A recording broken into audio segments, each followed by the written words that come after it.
In this social experiment, we gathered 1,000 Rust players and put them on a replica map of the Earth to simulate civilization. Now, the most interesting part about this is that most of these players are representing their actual countries in-game, which is going to make this experiment extremely immersive. You're gonna see politics play out at United Nations meetings, massive wars between rival countries, and eventually everyone fighting as we introduce nuclear bombs to the server.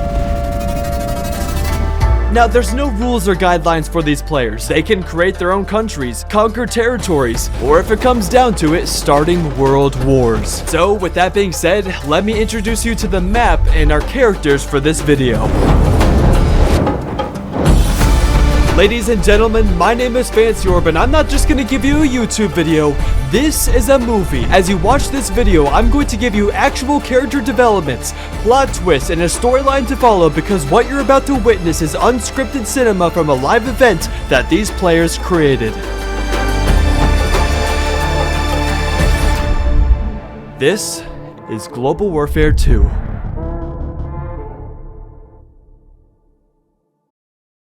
At the start of the event, all players spawn across the 7 continents. However, there was one tiny island out in the middle of nowhere called Hangaroa, which had a 0.1% chance at spawning there. Hello? Where is everyone? Now, the most important part about this event is claiming your land. Everyone wants to colonize the popular countries, so as I flew around the server, players began chopping down trees, placing land claims, and building their civilizations. So, let's go visit our first characters in Africa.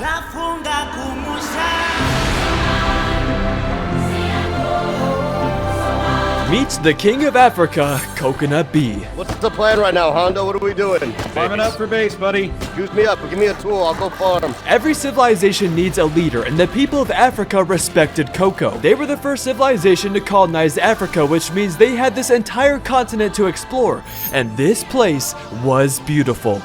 Now, Africa is the richest continent out of the 7 because just like in real life, Africa is known for being rich in resources. Here you can find more resource nodes and 3 different mining quarries, which is extremely profitable for the players. Coco and his team built in a rainforest near a pond of water and began chopping down the forest to build their civilization. But soon, they would discover the most crucial part about Africa, the giant excavator pit.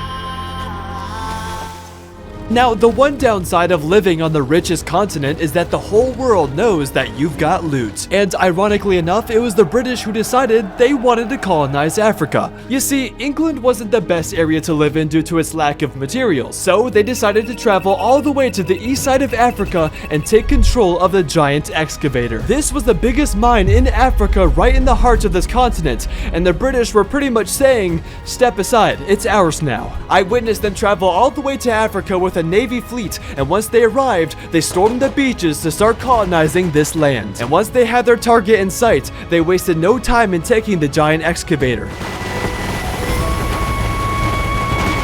This world is filled with opportunities for the players, and the British knew that conquering the strongest quarry on the server would make them rich. However, the natives of Africa watched this in the background and silently witnessed their land being taken from them. And if there's one thing you should know about these players, it's that they're aggressive, and they weren't just gonna let the British take their land.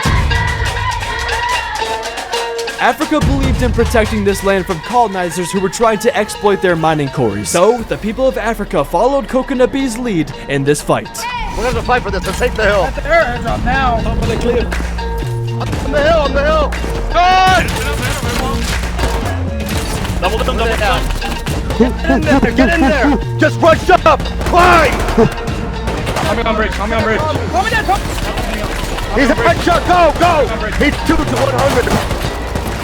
Up! Africa not only stole the giant excavator back from the British, but now they have their guns, which is gonna help Africa fight future battles. Territories are a big factor in this event. Everyone wants the good monuments and land so their countries can become more powerful. But this would be the start of the African War. I think that was BT, Max Mears group or some shit. I don't know. Now, throughout this video, I'll be showing you this map with all our characters, but for your viewing experience, I'll put a number over each character's head to display how powerful they are, and the number will go up and down as countries win and lose battles. So to start, we'll give Coco a power of 50, while the British Templars are at a 30. Now, let's go see what's happening over in North America. By far the most populated country here was the United States because it was separated into 4 different factions, the first being Florida, then New York, California, and a really weird trailer park in Kentucky. Playing Dr. Goose with us. The United States was meant to be a prosperous country with having the military tunnels monument to represent its strong army and the outpost safe zone where players can not only trade and buy things in the economy, but also become a degenerate gambler, the true American way.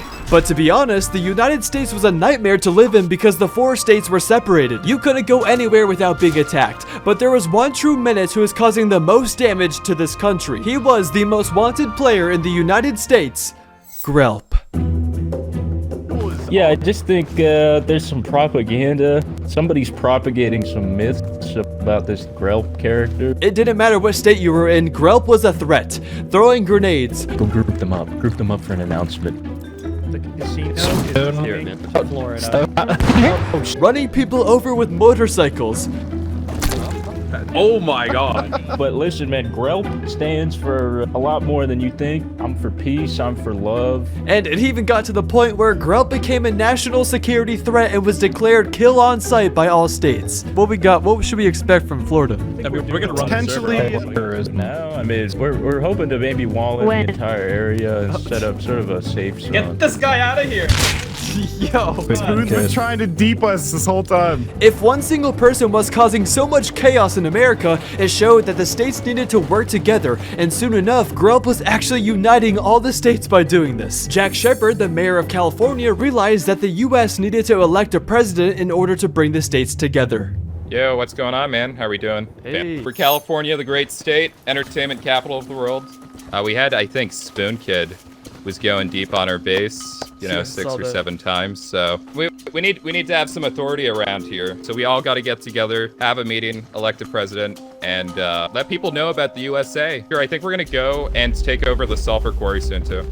So we might News head over reports. there. We want to and see start news taking over reports in Africa. chat. Some of the United States factions wanted to travel all the way down to Africa to start using their quarries, but they needed to hold an election first so that way they could be unified together in order to do this. And with the British already trying to take Africa's resources, things could get extremely dangerous if America comes in and does the same thing. We will be the villains this time. We're sick of being the nice guys and getting pushed around. We're gonna wow. take action. Yep. America was up to no good and we're gonna try to exploit Africa's mining quarries as well. And yet there was actually a third country who had this exact same idea, and that country was Arabia. Oh my god, what are these two goofballs doing? Some Arabian soldiers tried sneaking into the giant excavator, but they were caught red-handed trying to steal. Custom, Tommy. Yo, Coco, this is Wow, you see any a people? representative from the Arabs. I think they're contesting us at Exca. Maybe we can come to an agreement with them. I'm from Lebanon. We live in the Arab land. Okay. If you want, take maybe your we can bikes and we organize- can go to our land. Okay, we'll come to your land. Yeah, Where do we'll we go? follow You. Coco and his top executives traveled all the way to Arabia to see if some kind of peace deal could be made. Maybe Arabia could help Coco with taking on the British Templars in Africa. لا كوكونات بده يحكي مع الليدر معك بده يحكي معك. Now, this was interesting because these players are actually Arab and represent the country they're living in. And this is a common theme you'll see throughout this video where most players are living in their actual countries in-game, making this extremely immersive for both the players and you guys watching. So you'll hear a lot of different languages throughout this video. This is our leader. Hello, coconuts. Nice to meet you, my friend. Nice to meet you. Now, it wouldn't take long for Coco to realize that Arabia was extremely poor. I mean, they had wooden towers, half-finished buildings, and little bicycles. There was no way these people were gonna be able to help take on the British Templars. They were still on bows and arrows, but maybe they could work out some kind of deal. Is what I would have said if things didn't turn south very quickly. لا حابين نعمل معكم تحالف باعتبار انتم قراب علينا بنفس المكان. اوكي. He is telling me that you are the people who nearest people to us, so we can like have agreement to don't kill each other. We have a giant excavator and we have oil. You and your And the- people have free passage. What the f did you just say? Who is this man speaking for you right now? Okay, don't speak. No, calm down, guys. Don't. It's okay. Stop. How are you talking to? No, it's not. There was some kind of disagreement about land claims and things were getting hostile quick. You know what I think? No! Why you shoot my horse? Back. It works! No. I want calm down. Hey. Okay, شباب if you want.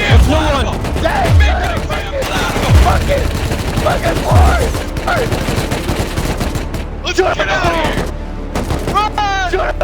Well, it was safe to say that Africa and Arabia did not end up on good terms. Oh, it's... Now, although Arabia was very poor, one country who was not poor was Russia.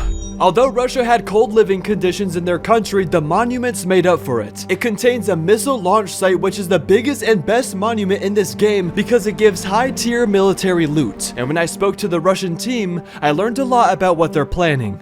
So tell me a little bit about Russia and what's been going on in Russia. So it's not about Russia, it's about all cis community, about Ukrainian, Russian, Mongolia and other countries. We are grouping up all together. We are controlling winter, controlling launch site. Shektir explained to me that this country was made up of Russian, Ukrainian, Mongolian, and many other Russian-speaking countries, therefore creating the Commonwealth of Independent States. Because of how large Russia was on the map, they created multiple different compounds around the area and figured since they all spoke the same language, working together would be a lot smarter than attacking each other. But the CIS did have a common enemy.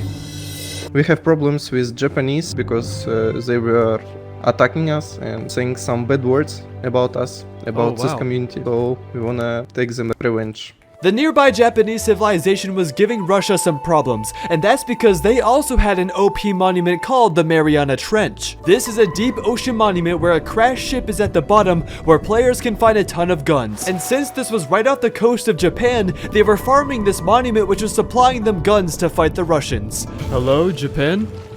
Hello, what your name? FancyOrb, hello. You Arthur? Hey, where you are? No, I'm not R2, I'm not R2. It's Fancy. Okay. Oh, FancyOrb! Hey man, hey.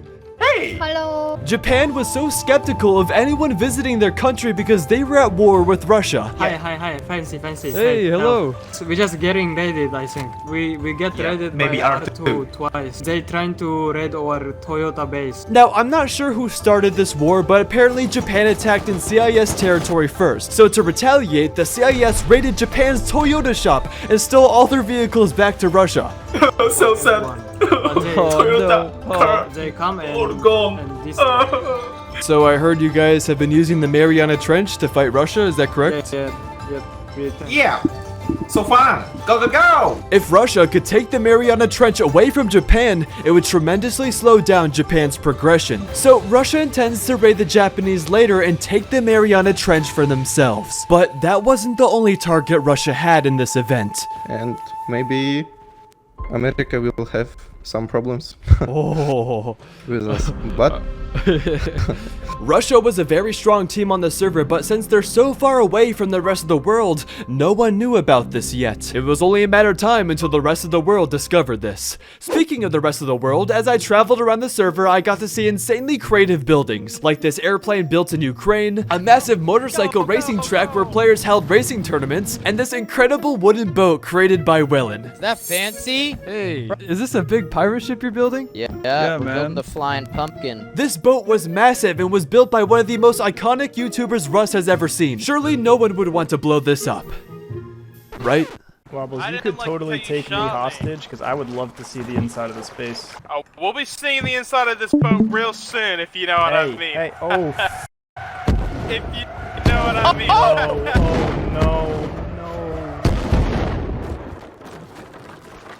But by far the most creative and peaceful country on the map was Canada.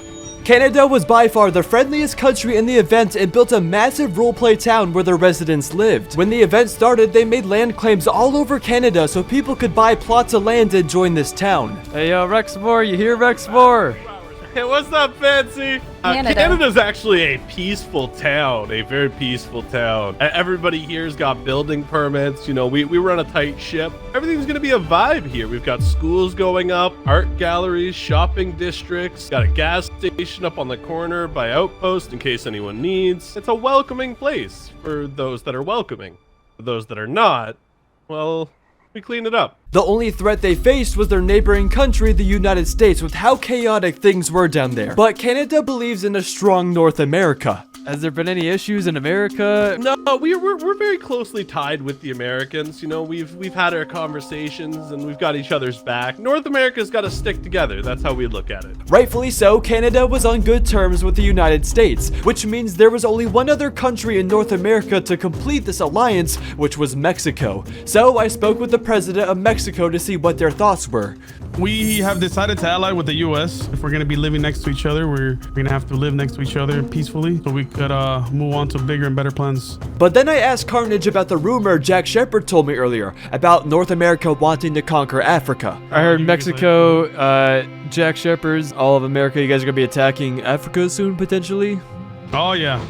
Oh, yeah. Some big is coming, man. Some big is coming, and we're preparing for it right now. So it seemed the big three countries in North America created an alliance to keep their entire continent secured. But Carnage kept referencing these big plans that he couldn't share with me just yet. Got some good plans coming up in the future. Something top secret was going to happen in North America to help them take over African soil and launch a massive invasion. And once the United States election happens, we'll get more answers on what this mystery could be.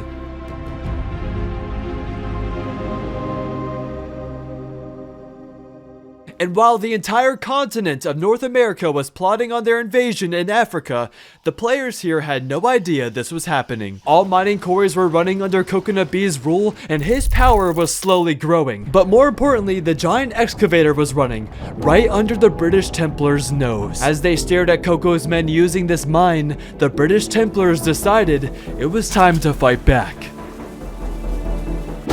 Meanwhile, Coco and his men were just chilling back at base, knowing that Africa was running at full capacity. The base was being built and all was calm, but the British Templars had other ideas.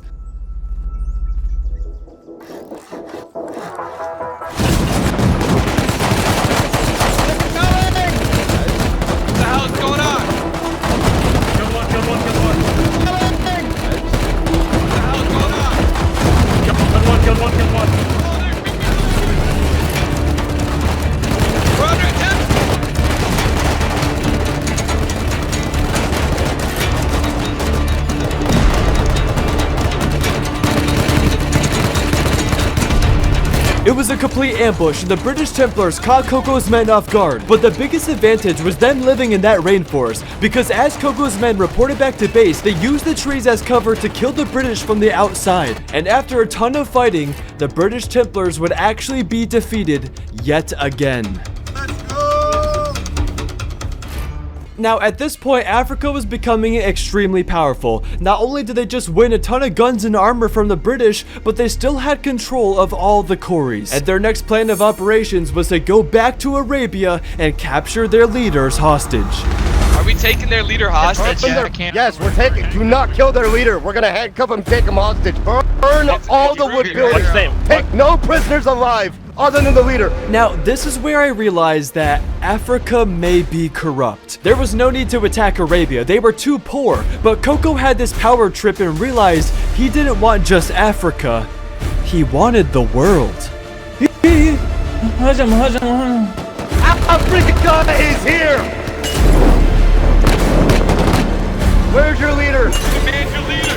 I watched him destroy the people of Arabia as they burned down their buildings looking for people to capture to bring back as prisoners. Where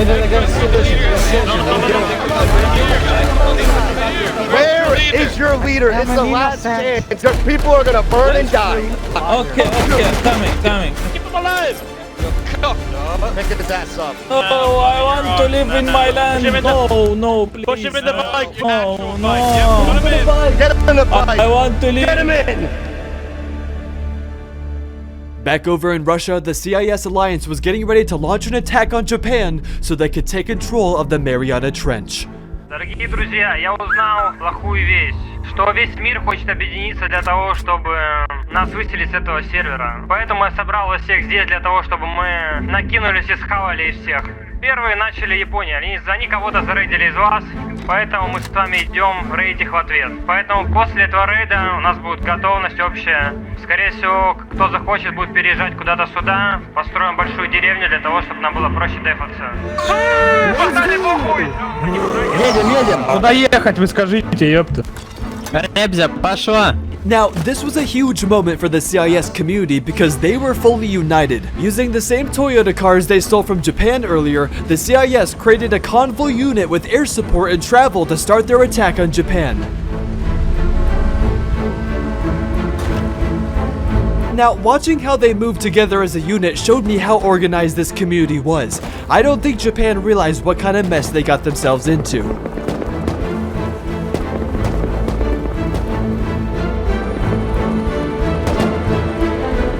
As they arrived to Japan, they started their attack. It was a struggle at first to push up close enough to build their raid base, but the CIS were way too organized and they destroyed everything in their path. Even a bypassing Japanese air balloon wasn't allowed to land.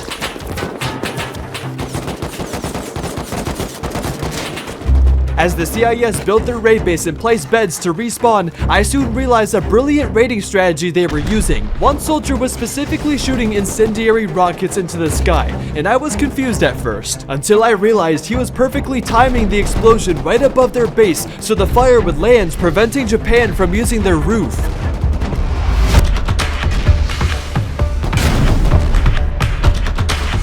There was a ground team rocketing the base, there was a helicopter giving air support. The CIS were using full-on military tactics and Japan was getting destroyed. And as nighttime fell, this base was sieged and the CIS walked out with most of Japan's loot.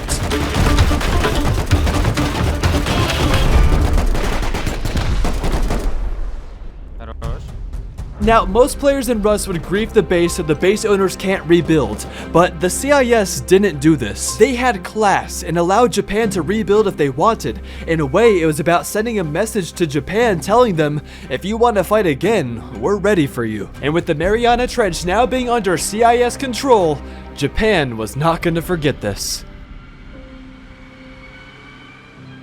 Over back in the United States, it was almost time to officially elect a president who would lead this strong country. I spoke with some of the citizens in Florida before the election to get their thoughts, but when I spoke to T-Guy Tom, something caught me off guard. I heard there's an election coming up. Do you know about that?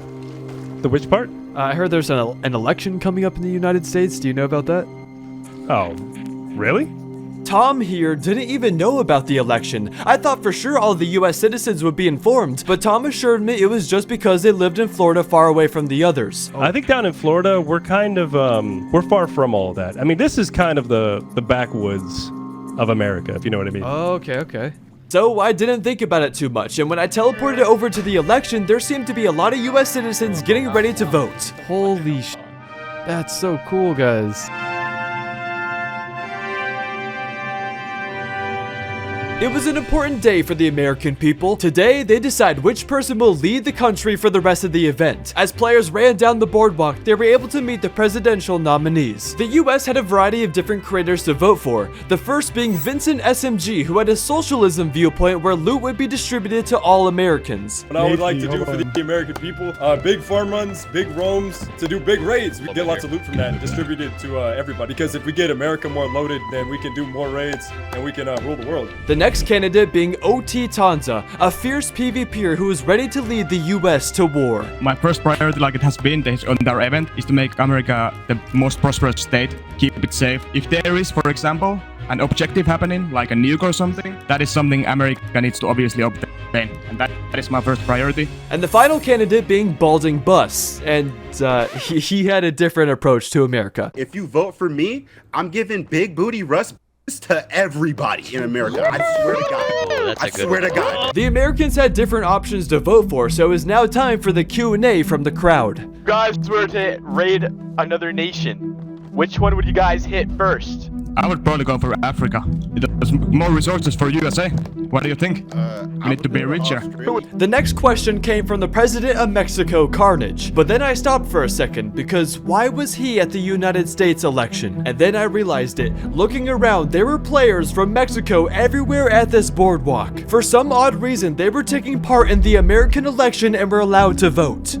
With Sounds like great power comes great responsibility, right? You guys get such power given to you. What are you guys planning to do with it? I mean, the questions Mexico were asking Tanza were just too perfect, and he had the best answers for them. I'm gonna keep doing what I have been doing, and I'm gonna make sure US keeps being the most prosperous country in the entire server. Everyone here needs to be rich. You all need to be doing good. And we can only get bigger from here. Anyways, after enough questions from the audience, everyone gathered in a giant line to cast their vote. Even I got to vote, but something just felt so odd about this election. As we were waiting in line, the soldiers from Mexico were just watching us. And it was a little intimidating with their armor and guns out as you handed your vote to Jack Shepard, and then I started connecting the dots. I know the full story of what's happening on this server, but none of these voters know what I know. T-Guy Tom told me earlier he had no idea this election was happening. I heard there's an election coming up. Oh, really? How many more US citizens do you think were just like Tom who didn't know there was an election? So that might be why so many soldiers from Mexico showed up, to fill their places to look like there were more voters. But let's go back to what the president of Mexico told me earlier. We have decided to ally with the US. Some big is coming, man. Some big is coming, and we're preparing for it right now. This couldn't be. Okay, what about Jack Shepard? He's the one reading the votes. Well, when I talked to him earlier in this video, he actually told me who he was voting for. I might run for president. I'm getting my votes with Tanza currently. I'm afraid this election may be orchestrated by multiple parties, but maybe I was wrong. Maybe everything is just a coincidence and I'm looking into this too deep. And after about 30 minutes of everyone patiently waiting in line to cast their vote, it was finally time for Jack Shepard to announce the winner. Ladies and gentlemen, let's go over the total here. So 1 vote for Porgy. Very good. 2 votes for Spoon Kid. 3 votes for Balding Bus, 9 for Vincent SMG, and 25 for Tanza. Ladies and gentlemen, your new president.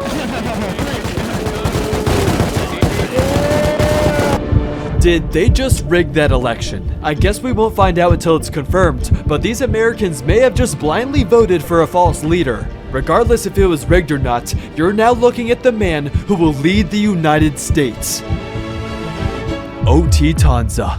It is just the first day of this big event to come, and I really want to thank everyone for voting me. One thing I want to do as my first act of president immediately, name Vincent SMG from Florida as my war general. I like Vincent, he's a man of action. If someone is going to get people to war, it's him. I think the entire world needs to give us tax, to be honest. We'll make sure USA is represented strong. Alright, thank you for coming Thank you guys. Alright! It was a special day for the American people as they celebrated with their new president, but little do they know what they may have just done. Now the USA could start preparing for their conquest in Africa, and as all the players left the boardwalk, Mexico headed off in their own group, and I caught them whispering something interesting amongst their members. Who knew rigging an election was so easy?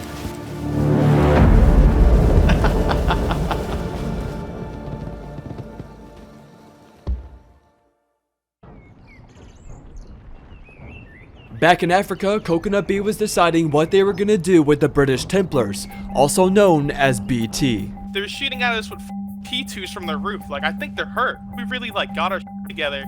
Ran XCAT for Solf and HQM, get full kids. We could take them out today. You want to take out BT today? Those guys, they don't even RP. Alright, I have a meeting with Lebanon. Good luck with it, good luck. Look, I would have been okay with it, but they don't want to role play unless they're up. You know what I'm saying? Like, even when they're down, they're gonna try every scummy move. Like, they try to raid us, and that raid threw them off. We got like 20 kids from them. That's why we need to tax these. Either tax them or just get rid of them. You know? Before they could think about BT, Africa had to solve this dispute between Arabia, because earlier they took their leaders hostage. Is this the leaders of Lebanon? The leaders of Arabs. First one and second one. Rooney and Mr. Abkari. He is our translator. They talk Arabic, I translate to you, you talk English, and translate for them. Okay. Let's get one thing straight, gentlemen. We are the A side. We have the excavator, we have underwater labs, we have the stone quarry, and we have the water treatment. Can you tell that to them? حاليا عندهم الاكسفيتر وعندهم الاندر لاب We came to Lebanon and we were attacked by your people, to which we do not take lightly. We want peace, but if we are disrespected, we will annihilate your homes, your towns, your monuments. Wait. Let's talk. We started the No. Tell them what I just said. No. Tell them what I just said. لحظة. I will tell Calm down, please.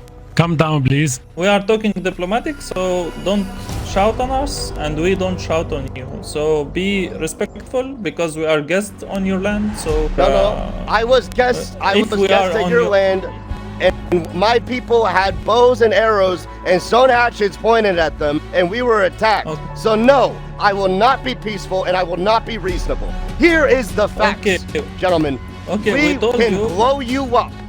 Right now. Coco clearly had no intentions of solving this peacefully. I mean, the guy didn't have to, because that's the thing about these events. When you know you have power, you get what you want. And there was one thing Coco wanted from Arabia. We will continue to be enemies unless your people pay a tax to my people. No tax, دكتور. احكي له نحن ما فينا ندفع الضرائب. عمل لك بده ضرائب منا، نحن ما خرج الضرائب. No, I am president in our country. لحظة. عبقري. Sit back down in your chair. Sit back down. Calm down. Okay, wait. There was no way Arabia was just gonna back down and let this happen. So, hesitantly, their translator let Coco know they will not be treated like this. My president telling you that we will take this case for the union, and we will tell them that you are treating other countries like this, and you lose us. And the same for your people. They are not welcomed on our land. Now, as soon as he said that, there was a brief moment of silence. All you could hear was the birds chirping. It was like the calm before the storm, because that was a big slap in the face to Coco. Let's send them back to their country, boys. Oh my goodness. Coco was committing war crimes that could get him into serious trouble. He was making enemies with everyone. First BT, now Arabia. And his next problem would soon arrive as the United States and Mexico started building their first outposts in Africa. They brought multiple cars and camper vans full of soldiers to start colonizing the west side of Africa. The Vice President of the United States, Jack Shepard, was organizing this assignment, and some fellow travelers were noticing this going down. Damn, is this a meeting in here, boys, or what's going on here? We're just doing some work. Yeah, we're just it's a little vacation. Okay. Alrighty, boys, so see you around.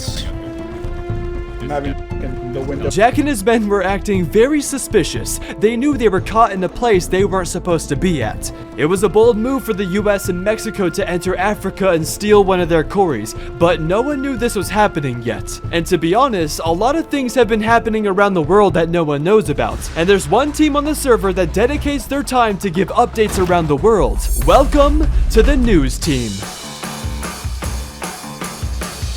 Welcome to Channel 4 Global News, where we bring you the latest and most credible information from around the world. Stay informed, stay connected, and join us as we navigate the complexities of our ever-changing world. We are Channel 4 Global News. The news team is located in New York and built this giant news tower. They have multiple creators running the news team and pledge to give the real and honest truth in their news reports. We promise to serve this world with the honest truth and nothing but the facts. We will be all over this world collecting your stories and giving you a voice for this event. When they have enough footage for a news episode, they edit videos live during the event and post them in my Discord to 40,000 people. So everyone playing in the event sees these episodes.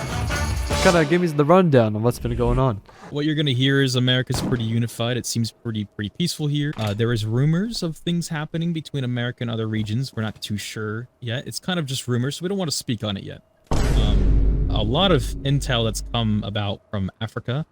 and you will be very, very interested to hear about it once we post our news section. Sounds good. And has there been any enemies to America? That's very interesting. Very, very interesting.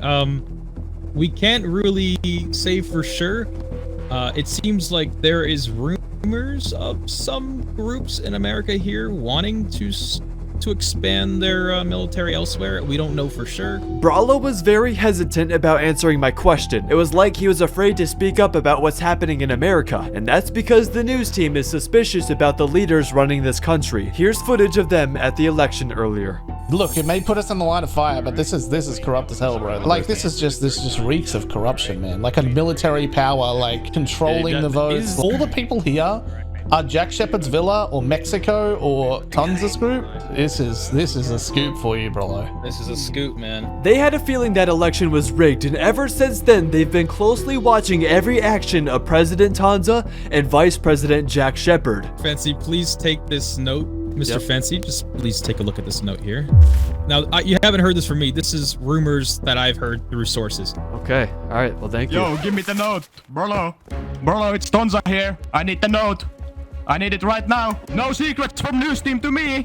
Whoa, we don't know what you're doing. You tell us your secrets. What the hell? The president himself was right outside the news station listening to our conversation the entire time. Now, why was Tanza being so nosy? Well, it's because he doesn't want the whole world to know his dirty little secret. And the news team is the only ones who can do that.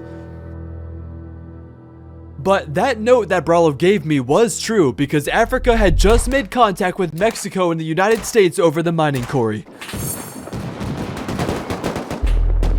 We got air support coming in soon. Guys, when you hear rockets, we push in. Now, Africa had a trick up their sleeve to show the world. On their team is a content creator named Pico who specializes in flying helicopters in Rust. Some even say he's the best pilot in this game. So this now means Africa has a functioning air force and they were going to use this advantage to win back the mining quarry. When you hear rockets, we push in.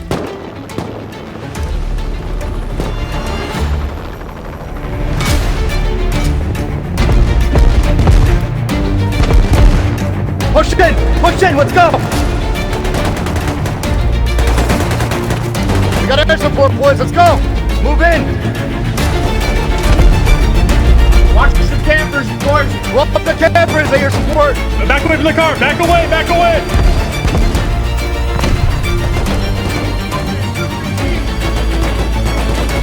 Move in! Africa didn't take lightly to North America trying to take their quarries, but due to Coco's war tactics, they easily won it back. So this marks the very first contact Africa had with Mexico and the United States, therefore signaling to Africa they now had a third and fourth enemy. And although Coco's Africa won this battle, the war was certainly not over. So Coco and his war general named Honda both discussed what they were gonna do. Now that 4 countries were after them, they needed to start making allies, because if they didn't, eventually the whole world would be after them. They come to Exca, they grub us there, they don't say anything, it's bad. But I'm hoping that we can have an alliance worked out that actually benefits everybody, where we're not constantly fighting. We can have some sort of unity and peace in this area. Honda wanted to make an alliance with Max Mears, who was the leader of the British Templars. Since they're also established inside Africa, it may be beneficial to put their differences aside instead of pointlessly fighting. 50 minutes, I'm going on a world tour. I'm gonna try to see if I can garner some alliances across the world.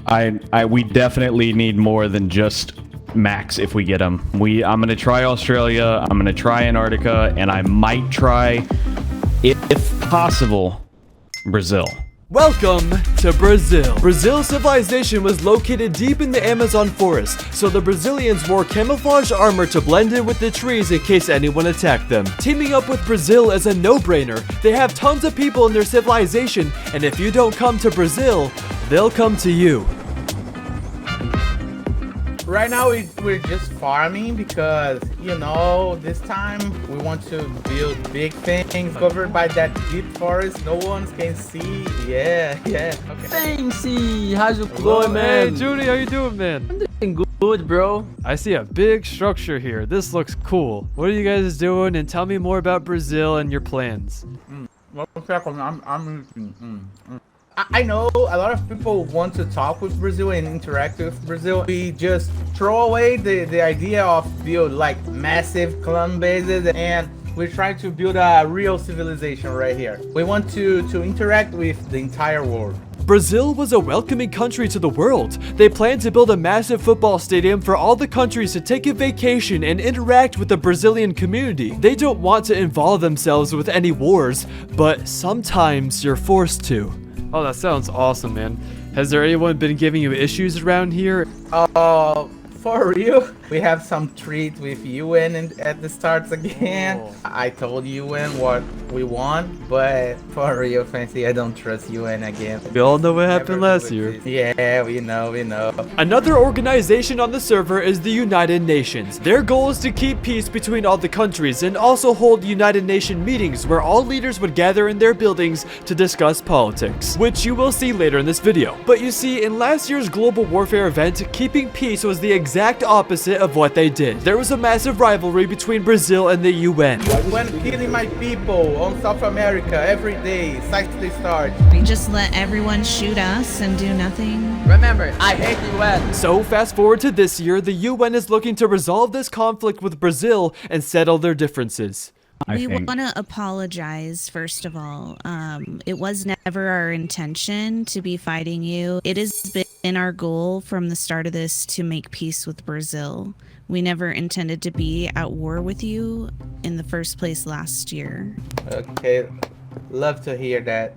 Now, the biggest issue the UN is facing right now is that they've built on an island in the middle of the Atlantic Ocean. But in order to farm loot, they have to go somewhere inland. So they're practically begging Brazil to let them farm on their land. Okay, we can farm South America, you say? Yeah, South America isn't a problem. If you farm like under this, like 31, 32, 33, it's fine. We're farming just the central of South America. Now, Toddy, the president of Brazil, was telling the UN they can farm in South America, but you have to do it at the bottom of the continent where there's barely any resources. So he's basically telling them, no, you're not welcomed here. Rain and I have talked, and we're going to actively direct our team to move our land, farming, and monument over to the south. We will try and stay away from you as much as possible.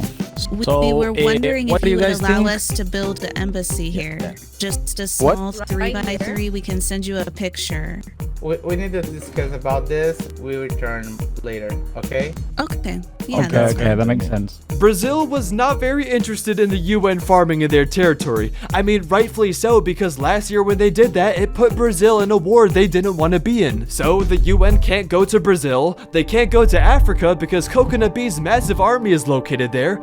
So their only option was to farm in Antarctica. And no one knows what kind of danger lives there. Over back in Africa, Coconut Bee and the British leader Max Mears were about to meet for the very first time to see if peace could be made in Africa. Your people and my people have been having a lot of fights, and it makes no sense for our continent to be split and divided like this. We can be united, Max. We do not want war with you guys.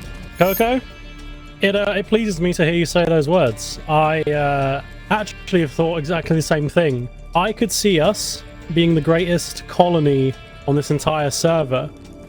But there has to be conditions, there has to be agreements, there has to be rules and regulations to any good democracy. What I thought could really help us, Max, and I think the reason why we're fighting is because we don't have delegated territories and delegated lands. I understand that people wanted to use the excavator. We can set up a line of communication of your people that want to use the excavator and my people, and set up different time schedules so we can all use the excavator and all bear the fruits of our hard labor. That's the main thing. I completely agree with you. So why fight for it when we can work together? But not just with the excavator. There's plenty of enemies in these lands. Why war with each other when we can grow into a strong, powerful, united nation? You and me, Max, and your people and my people, we can control this entire world. I think that's a fantastic idea. A very, very good idea. I could see that being very profitable for the both of us. Max and Coco understood that if they combined their forces, they would be more successful in taking over the world. But it would require both of them to share the giant excavator. I need you to tell your people of these rules and conditions, and I will do my best with my people as well. Let's make this happen. Yeah. In the interest of friendship, we've not been able to use the Xcav yet. What do you think of letting us use Xcav first for the next 2 night cycles? All right. Well, all in favor of this? Clap. Max, it might be good to tell your boys to back off so we can come home. We'll start top of the morning. Can we have 3 days then? In good faith, as we're going to give you teas and stuff later down the line. You said 3? You want 3? 3 days, because we've not got to use it yet, and then we'll go back to 2. Negative on 3. We can't. We're gonna do 2 and 2, Max. Okay. We'll do 2 and 2. Yeah. Right when the sun rises, it's yours. We're good now, Max. All right. We're good. We're good. Your people and my people can live in peace, and we will make Africa great. TIA. You know what TIA is? This is Africa. See you in the morning. This is Africa, baby. See you in the morning. Let's go. Thank you, boys. Max. And so the TIA movement was formed. This would be a strong start in protecting Africa's lands, but it wasn't enough. So both Max and Coco continued to look around the world for more opportunities to grow the TIA movement.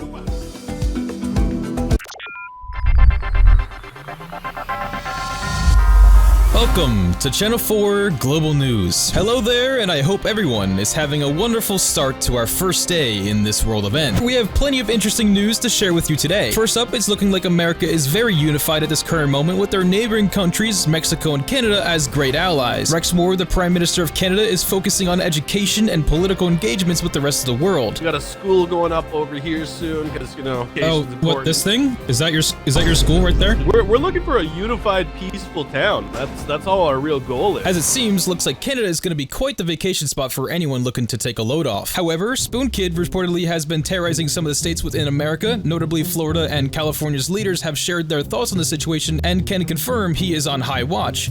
We got Spoon Kid over here. It's been a little bit disruptive. Yeah, it's been our only op is Spoon Kid. He's made an enemy with Spoon Kid, so it's been an issue. Other than that, it's looking like both Florida and California have been very prosperous and doing great for themselves. And as a whole, America is looking very strong as a country at this time. And in other news, we have some very interesting conflicts to share with you that has been going on in Africa. Coconut B, who we presume is representing the leadership of Africa, he has been sharing some territorial disagreements with the northern parts of Africa and Arabia. There has been a lot of reports of both groups going to war, with Coco seeking military aid and alliances from neighboring factions ran by Max Mears. We have Anchorman Porgy with the latest conspiracy about this recent event. Over to you, Porgy. Lies! It's goddamn lies, I tell you! Believe it or not, all of Africa was kind of in an alliance. But get this, Coconut B wanted the entire continent to pay tax to him! We should pay tax? No tax. No tax. Sit back down in your chair. Sit back down! Send them back to their country, boys. Go ahead and shoot them. Yikes! From allies to war! And in order to secure this war against the north of Africa, Coconut B has allied with Max Mears. But I'd be careful if I was Max, because I tailed Coconut B's group and I got the real inside scoop. Right now, I want to come up. I don't want peace. I want to fuck. Hey, turn it off. Hey, I'll shove this axe so far up your... If I was Max Mears, I'd be watching my back. Porgy out. Very interesting, Porgy. Thank you for that information, and honestly, I hope for the best for Africa. Now, there is a lot more information I would love to share with you all, but for now, this is all I can fit in this broadcast. However, please stay tuned, as there will be plenty of more reports coming very soon with insane news. But for now, that's all. Channel 4 News, signing off. Now, one country who seemed to escape the news report was Russia. No one knows that they raided Japan and built an outpost right outside the Mariana Trench. No one knows that they're currently siphoning tons of weapons from this deep underwater monument and bringing it back to their country. And no one knows that the CIS alliance is expanding across the east side of the world.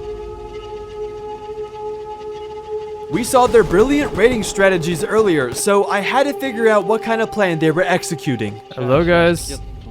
Hi, bro. Hello. Hey, do you guys know where you're gonna be raiding? Like who you're raiding? Australia, yeah. Okay, nice. Thank you, bro. Thanks. Step 1. Since they have multiple stations in Russia, they go pick up soldiers from each one.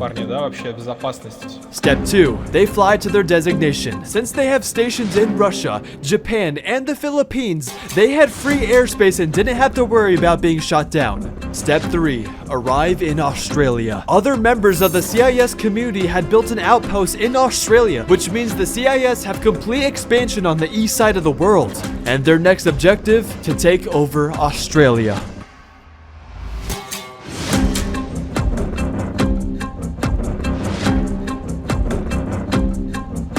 They were quick, they were efficient, and they were organized. The CIS silently raided the villages of Australia without a single soul in the world knowing. While most of the attention is happening in the middle and the west side of the world, Russia is taking care of the east side. And it's only a matter of time until they move to the other continents.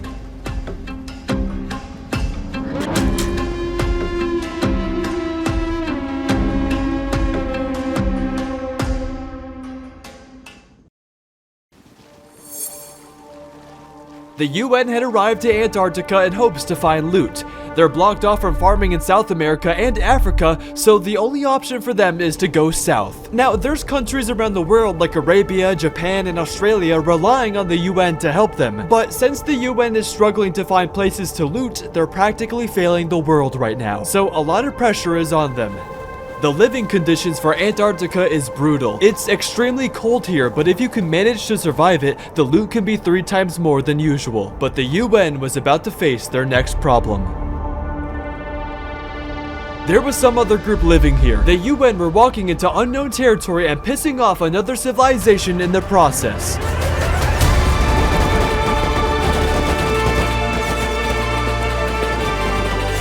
Now, whoever was living in Antarctica was deadly, because the UN were struggling hiding behind cover, but they rushed to build their embassy right outside the Missile Silo Monument, which is arguably one of the best monuments for loot in this game. But it was being protected by another group, and as the UN quickly began building their embassy, they soon realized who they were fighting. The players living here were some of the best PvPers this game has ever seen. Creators like HJune, Posty, Trowsy, Oil Rats, and many other content creators on their team. The UN were quite literally setting themselves up for failure. I'm gonna peek this, okay?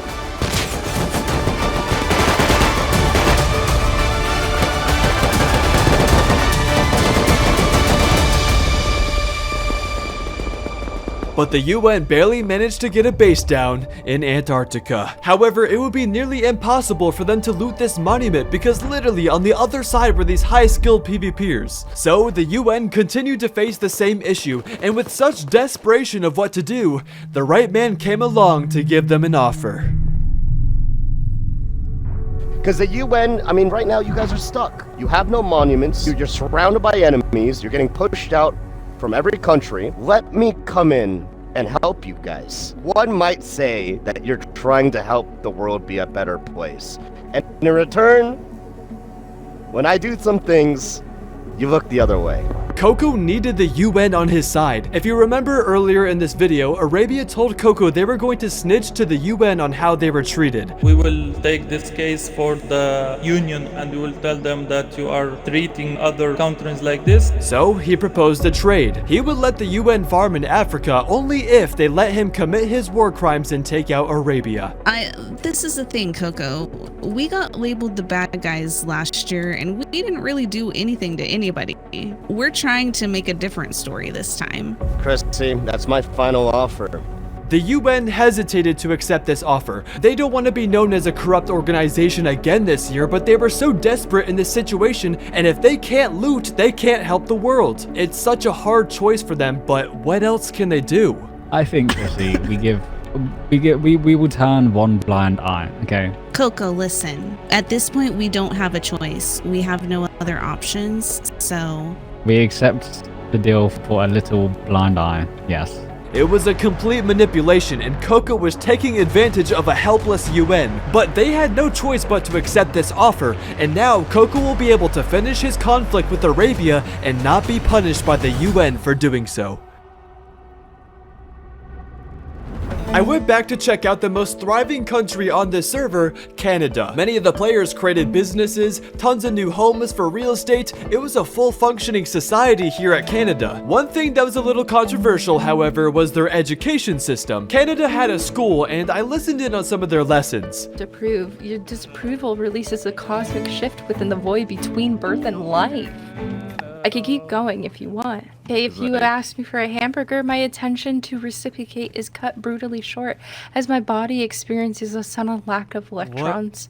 Yeah, so you kind of had some questions about why I was able to vote in a American election. And if you come over here in our school's geography section, you can see our map here. So here we have in the northern area, this is Canada, Maine, Canada.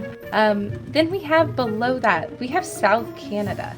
Okay. Wait, that's not South Canada. Not to be confused. That's not South Canada, though. Very South Canada. No, that is South Canada. Now, if you go even more south than that, we have South Canada, but with tacos. Bro, what? Very That's nice, crazy. very nice. Yeah, I know. And then when you look all the way down in this very bottom right-hand corner, that's the U.S. Now, Canada was teaching their residents that the entirety of North America was Canada, which was a complete disrespect to the United States and Mexico, who are a part of the North American alliance with Canada. And when the Vice President of the United States, Jack Shepard, discovered this, he was not happy. Hey, schools don't even have doors. That's a great pitch and all, but you know, when we come back down here, I want to see some revisions on that map. All right? Yeah, I'll definitely we'll look into seeing what we can do about that. We need to have some respect for the United States and specifically for Mexico too. Like, come on, guys, come on. We're all friends here. Now, although it's such a small detail, this tiny interaction would actually spark some tension between the US and Canada. If Canada didn't change their education system, I'm afraid this could cause more conflict between the countries. But more tension was happening over in India as they were being raided. Hello, you guys still being raided? Oh my god, I see you're still being raided.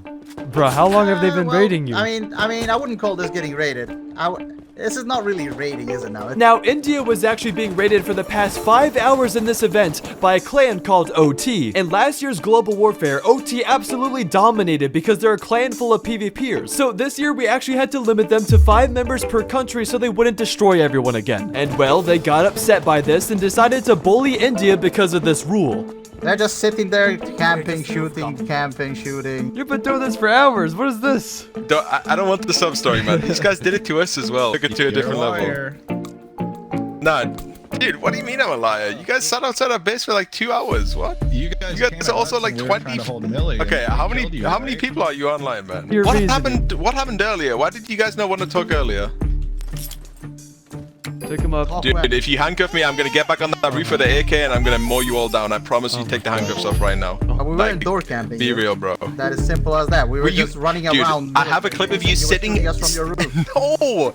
It was just back and forth complaining, and OT was being extremely petty by building a giant tower outside India and camping them for hours. But the reality is they're clan players. They don't know how to play in smaller groups. And to top it off, their leader OT Tanza is all the way in America who just became the US president. So they're in shambles without their leader. And if you don't want any resolution, why are we talking? There's no need to talk then. Let's get back to what we're doing and let's keep doing this for 3 hours.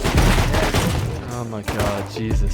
Nothing could be resolved and OT continued to camp India. So to retaliate, India had sent out a message to the world in hopes some other country would save them. And there was one country who was looking for more alliances.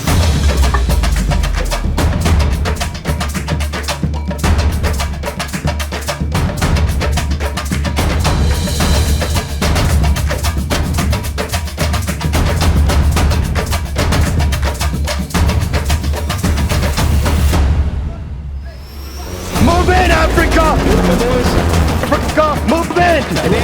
Apes! Move in on that base, boys. Shoot the bed! Cover outside! Cover outside! Cover outside! Raid this fucking tower! It's open, it's open. I'm putting rockets in. Beautiful, beautiful. Fucking Finley.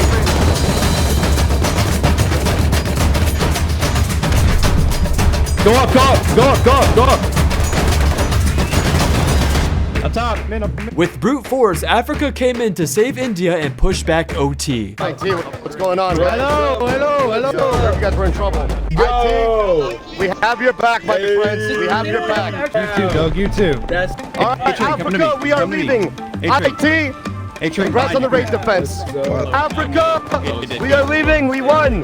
Let IT take over the whole. Guys. Let's go home. out. India wasn't going to forget this favor Africa did for them, and in return pledged their loyalty to fight by their side in future battles. So yet again, Africa had made another alliance on the server and was slowly turning things around for this continent. They started off by having 4 countries after them, but now they have 4 countries a part of the TIA movement. They've got Africa, the British, the UN, and now India, which is surprising after all the unethical things they did today. This was the first time they helped another country without gaining anything in return.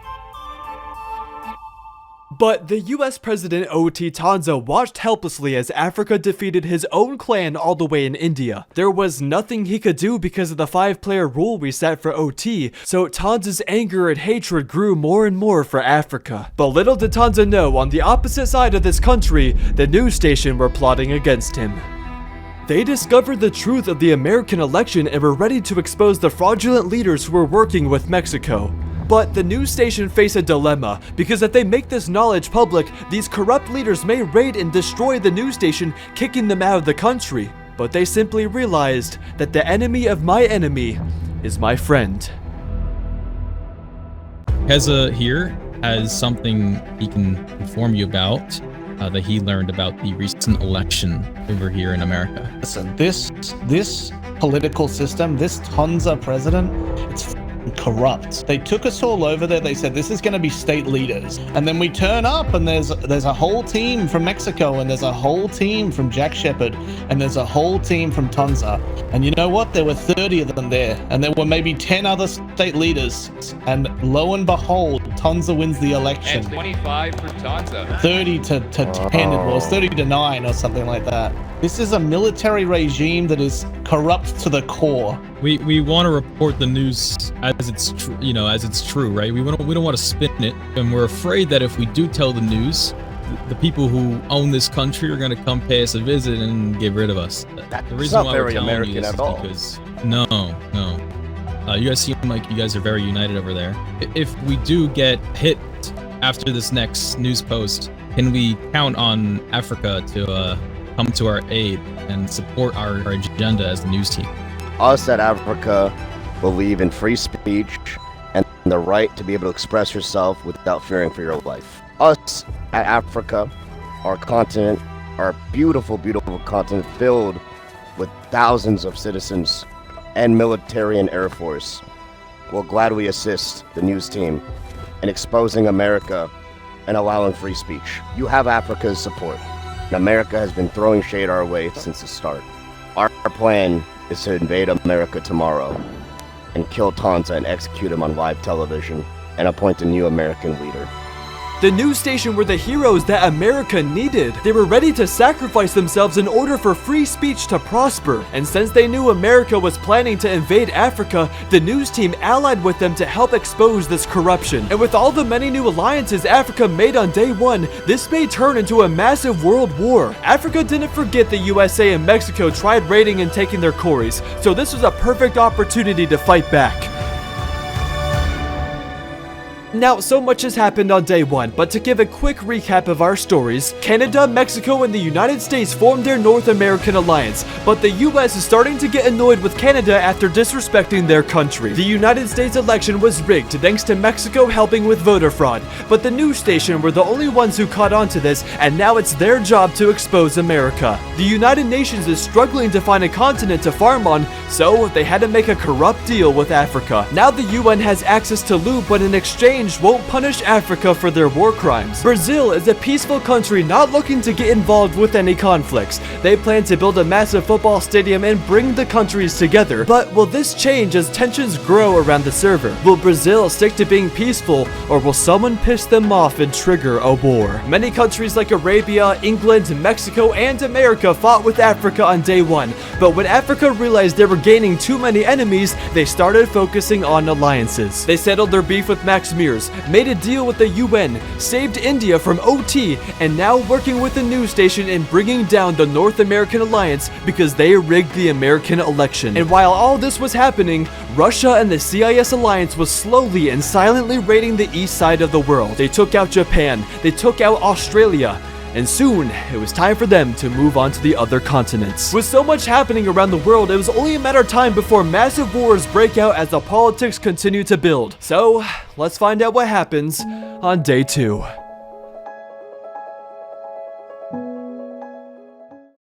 Welcome to day 2 of global warfare. Get ready for an action-packed day because we start off the morning with a brand new episode made by the news team. Hello everyone, we have an emergency broadcast to share with you. This is breaking news. We have a few things to share with you, so let's make this quick as our well-being heavily depends.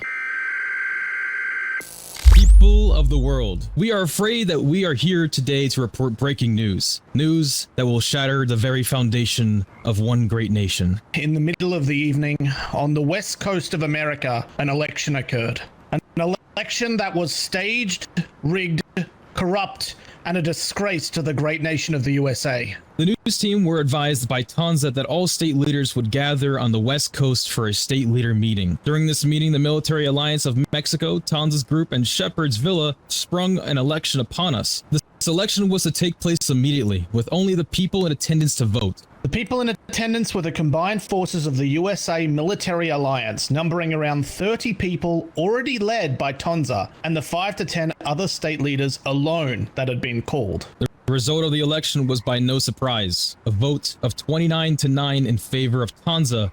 We here at Channel 4 News believe in sharing the truth, regardless of how it risks our position in this world. We wish for America to be freed of this corrupt rule, in the interest of a true, fair nation. And we hope to report further breaking news as this event continues. Mr. Tanza, are you here? Oh, hello, Fancy. Good morning. Morning. Sure is good morning for you. I got a few questions for you if you got the time. Of course. I want to talk about that news episode. What are your thoughts on that, man? You gotta explain like how you're feeling right there. You've just been exposed in front of the world. I gotta say I'm pretty disappointed. The news team had a bunch of members in my election. So did every other state of the US. Everyone had their chance to vote. You were there yourself. You saw it. Yeah, all I'm saying is I'm having a meeting as soon as possible to start an investigation further into the news team. The news team is clearly against USA and they must go down. We cannot have them here in the USA, unfortunately. What's going on with Mexico? What are the plans on the agenda right now? Just fill me in the loop. All right, the tensions have risen up from our last convo. The US is at war with each other, so now we're gonna plan an attack on Bralo. So both the leaders of the USA and Mexico were stuttering with their words and unsure of what to say because they knew this entire event just changed as they've been exposed in front of the world. We're gonna do an attack on him, get rid of him, but with that, it's gonna bring more problems if we do that. So all right, thanks guys, good luck. Sounds good. Thank you. All right, Fancy. Later, man. There was uncertainty in North America. President Tanza plans to launch an investigation, which we know what that means. The news team is gonna get hit as expected. Mexico is worried because they're on the outside of North America, so if a country plans to attack the United States, they have to go through Mexico first. Ladies and gentlemen, we are on the verge of a world war. Now we just wait to see who pulls the trigger first. I listened to the final meeting President Tanza had with Vice President Jack Shepherd. If they are conspiring with Africa or like something like this, that is like immediate attack against the USA. So we'll have to go and take them down. We'll have to take New York, even if it would be with force. Okay. Hell yeah. Yes, sir. Over there right away. Mr. President, thank you for your time today. Thank you, Secret Service. Thank you. I am going to relay news to the top Mexican people as well. So I saw the news episode, and I'm sure you did too. You and Tanza were kind of framed. I just want to get your thought. I'm like, what you think about that, and what your plans at Tanza are going to be now. Yeah, so I think this was all fake news, to be completely honest. You know, I mean, the news people were down there. Porgy, Bralo, and Keza voted. I find that to be very surprising and very disturbing, and I think what we need to do is do a full investigation on them right away and do a full raid. Take over the property, and there will be no more fake news. Maybe OT news. The United States were catching on that the news station was working with their main enemy, Africa, and they were going to manipulate and use this as justification for raiding the news station and removing them from America. Over in Africa, the TIA movement started their day off with a massive meeting with Coconut Bees Africa, the British side of Africa, and get this, the India side as well, because India had decided to move to North Africa and pledge their loyalty after Coconut Bees saved them yesterday. Today, we're going to be raiding America. They had a fake election go on. It was rigged from the start.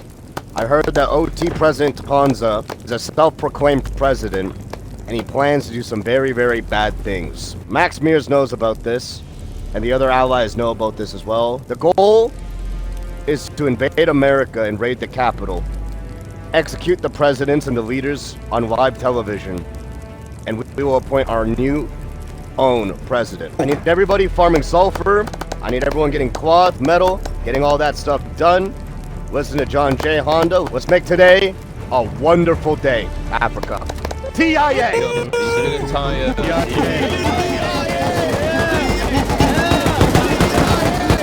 Now, although Coco wants to help end the corruption in America, he still has a dark past he needs to clear. Remember, he bullied and took hostages from Arabia. If he wants to start changing the world for good, no one can find out his history on how he treated other countries. So, the only thing left for him to do was eliminate Arabia and remove the evidence.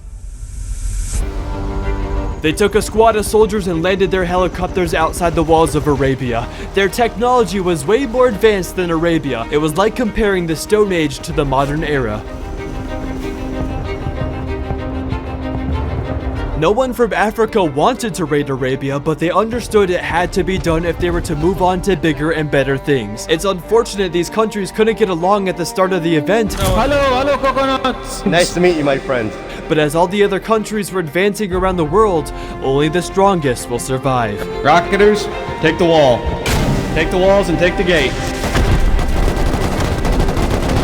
Shoot it down, shoot it down. Yesterday, Coconut Bee had secured an alliance with the UN where they would look the other way for one war crime, and this was it. Let's pull the doors up right here.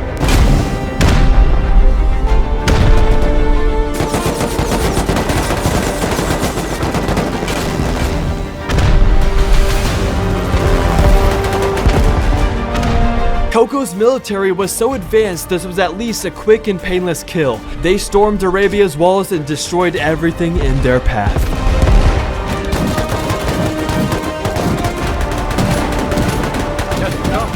Come for the cry here, Alright, we did what we could, Africa. Let's go back home. Africa had just eliminated an entire country and hid the evidence so they wouldn't be able to tell the world.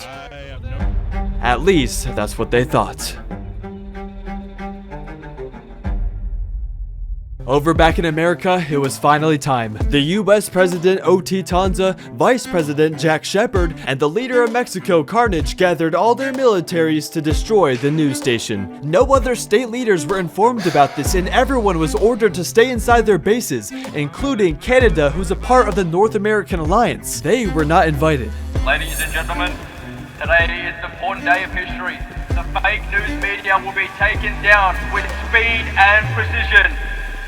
Stand with me, your brothers and sisters from Mexico and America!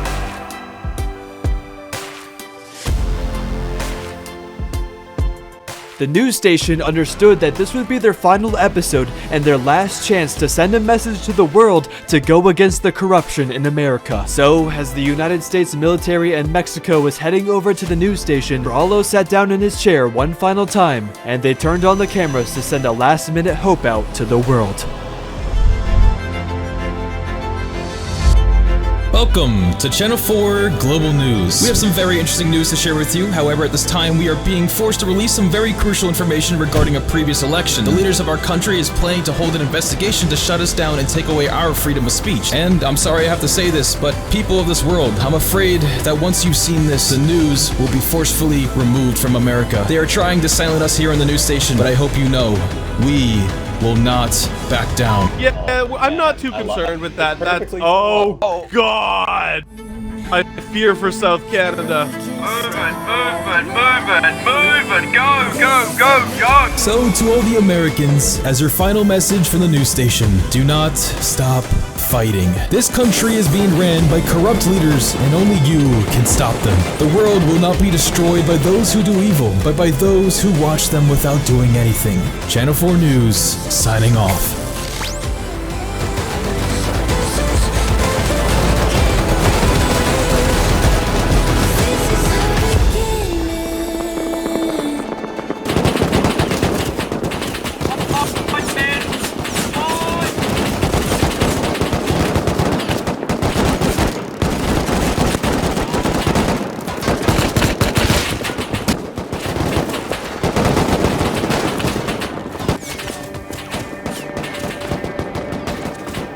The United States and Mexico began raiding the news station. All states were told not to interfere or else there would be consequences. So nearby bases like this taxi team just stared at the news being raided, afraid to get involved because they would be next. Now, they weren't just raiding the news station, it was the entire state of New York who was protecting the news. So, one by one, the US and Mexico began raiding every New York citizen until they reached the news station.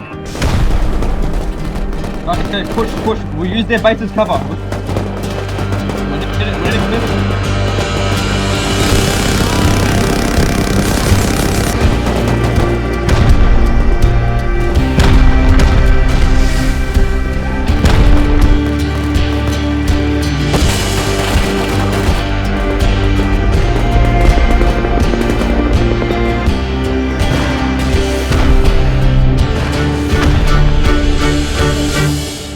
When I teleported over to Africa, there was discussion on whether or not Coconut Bee was going to actually help the news station. But Coco ignored the fact that the news team was being raided right now and was pretending like it wasn't happening. What I'm thinking is when that raid happens with the news team, we run up towards Brazil and run up north to Mexico, and we raid Mexico and take them. And then America will fall as a result. America won't have any allies with Mexico. Would we send people to help the news station while they get raided? No. They're a small group. No. They may not be able to last The news that team, long. unfortunately, they might go down. There was not a single person on the server willing to help the news team, even though they had just done the entire world a favor by exposing America. The fact was, people were scared of messing with the most powerful countries in this event. But Mexico and the United States had reached the news tower, and if no one helped the news team right now, they were going to be raided. Coming in.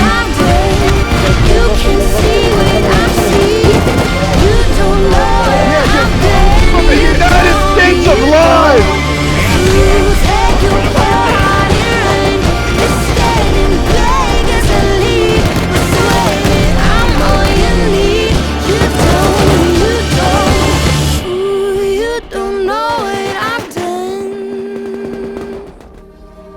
Coconut Bee was torn on his decision. He promised that Africa would stand by the news team if they were to be raided, but if Coco raids Mexico right now instead, it would grant him access right to the USA. Does he keep his promise, or does he let the news team die?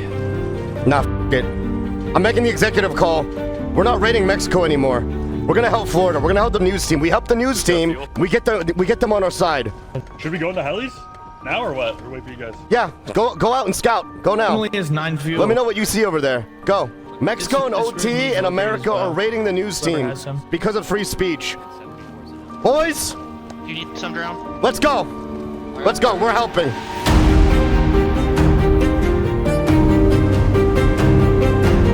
Africa rushed to America, but they knew they were running out of time because of Coconut Bee's hesitation. We might be too slow. Okay, nice. Jump fence.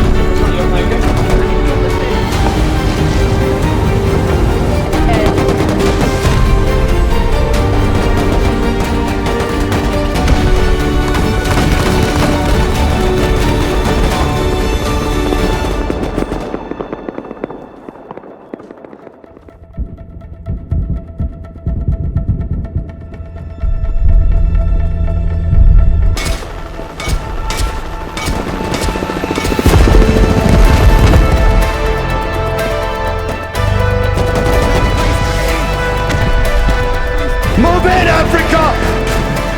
Fall in with me! Africa! With me! How do you want to approach? We raid the raid base. We pummel that. Rocket this door right here, Honda. Go through doors. I mean, just make a hole in that shit. Make a hole in that base.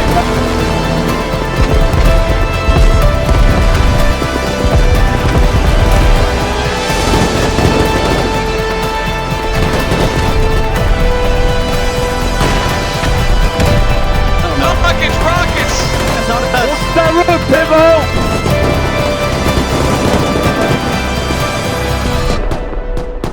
Pivot? Now, Africa successfully took over Mexico's raid base, but they soon realized Mexico and the US were all the way over at the news station with the rockets.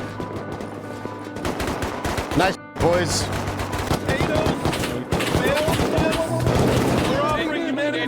Get up, soldier! Get up! How many more bases are there? We've taken out 2 so far. I think we're doing a good job. Okay, we're almost done. They were so far away from the tower and couldn't stop the raiders. And unfortunately, the news tower began to fall. Today was a dark day for the United States as free speech was taken from the country. The news station had fallen for speaking the truth. But this was a turning point for the event, as not only did all the Americans see the corruption here, but also the entire world. We're gonna get revenge for you, brother. Trust me. Today will never, ever be forgotten in history. Africa will never forget the monstrosities caused today. Focus on rebuilding and getting the news back up. Thank you. Thank you, Coco. Our people will be visiting you in Africa soon. Now, there's still 2 massive countries on the server who haven't involved themselves with this war, Russia and Brazil. So I decided to check out Brazil's civilization to learn more about what they're up to. I'm outside. Yo, Fancy. Hey. No, there's something big behind the walls, right? Yeah, we last night we just chilling on the favela and build something crazy here. We are safe in Brazil, in South America. There is no enemies here. Come here. Right, Let's do it. Let's do it. Give me the tour. Oh my god. Brazil actually did it and built this insane football stadium in Rust. If you don't play Rust, you might not understand how expensive and time-consuming a project like this is. You guys did it. You guys actually did it. You built a whole stadium. Bro, it's like 2 million stone. 2 million stone? Yes. You guys farmed all of that? Come here. Let's touch grass. Oh my goodness. Oh, this is so cool. Oh, I love that so much. Oh, that's so cool. Who's the bald guy? You don't know who it is? Is that You don't know who it is? Is that Alistair? Yeah. That's Alistair. Yes. Let's go. That's awesome, guys. I love this so much. Thank you guys so much. Bro, we love you, bro. You're crazy, man. So come here like 5 hours. In 5 hours, okay? Okay. What's in 5 hours? We're gonna make a match. Oh, some, okay. You know. Goodbye, guys. Thank you. We love you, man. Now, Brazil genuinely doesn't want to fight any country on the server. So instead, they've built a massive stadium to hold football matches later as a way to bring the countries together. However, there is still one country in this event who they have unfinished business with, which was Mexico. You see, in last year's Global Warfare, the biggest raid in Rust happened with over 400 players. But during that raid, Mexico snuck off the battlefield to go raid Brazil, causing Brazil to leave the biggest raid ever to go defend their home. And since that happened at the end of the event, Brazil couldn't do anything about it and still holds this grudge. Furthermore, in this event, Mexico had created a border wall facing South America to prevent anyone from coming to North America. It was insulting to the South Americans, and there was still clearly some tension between Mexico and Brazil. And since Coconut B wants to raid Mexico today, he decided to speak with them about this. Hello, boys. Welcome to Brazil. Howdy. Are you guys in good relations with Mexico? Mexico like treat with us in the last event, and we don't like Mexico so much, and they're trying to steal our HQM today. Oh, that's a shame. Toddy explained that Mexico had been coming into South American territory and using their metal quarry, so Coco used this as an opportunity to convince Brazil to join the war. Toddy, we want to raid Mexico today. My reason for wanting to meet today was if we raided Mexico, he was wondering if Brazil would come to counter. No, we don't want to counter. If you raid Mexico, just go ahead. Would you like to join us? Or would you, are you gonna stay out of it?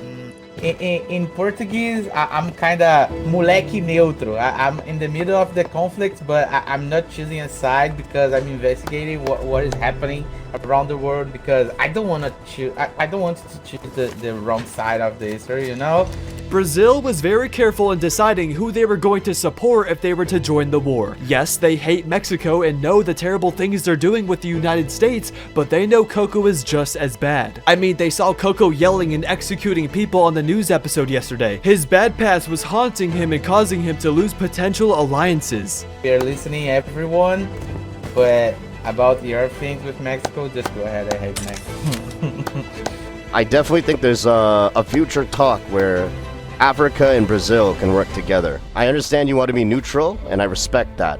I like that. But I think there's more work we could be done. I will discuss this with my vice president and my guys. I'll talk to you later about it, okay? But okay, as a token of of Africa's appreciation for Brazil, we will bring you some of the skulls of the Mexico leaders. We love Brazil and Africa, and we want to work with Brazil. Oh, okay, Coco, thank you. Appreciate it, bro. Take this School of Carnage for me, please. It will be a good trophy at the middle of my soccer stadium. I will give you Carnage. I will give you Carnage. Now, this just goes to show how wholesome and peaceful Brazil is. As much as they hate Mexico, they don't want to alliance with the wrong country, and I quote, choose the wrong side of history. But Coco at least secured the rights to travel through Brazilian territory to fight Mexico, and Brazil would allow it to happen. Back over in America, the North American Alliance held a meeting in Canada to discuss what had just happened in their country. The US and Mexico raided the news without telling any of the US state leaders or Canada. But you see, it wasn't only the news that they raided, it was the entire state of New York because there was plenty of other buildings surrounding the news station that were raided. After I saw the breaking news, I launched an investigation together with my secret service. We found out that the news team has been conspiring with Africa. And as some of you may know, we have been fighting Africa. They have been coming to our territory, killing us. That is the reason we had to get them out of our land.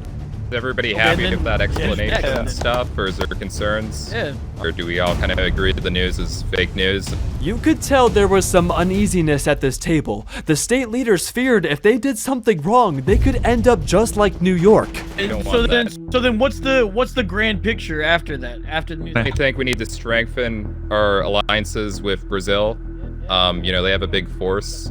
And it seems like they've been pretty neutral, pretty friendly, you know, people down there. I think that's a big one. I would say Russia is definitely an option to go and consider. I know there's some grievances or concerns about them, but it might be better to be their friends in the situation.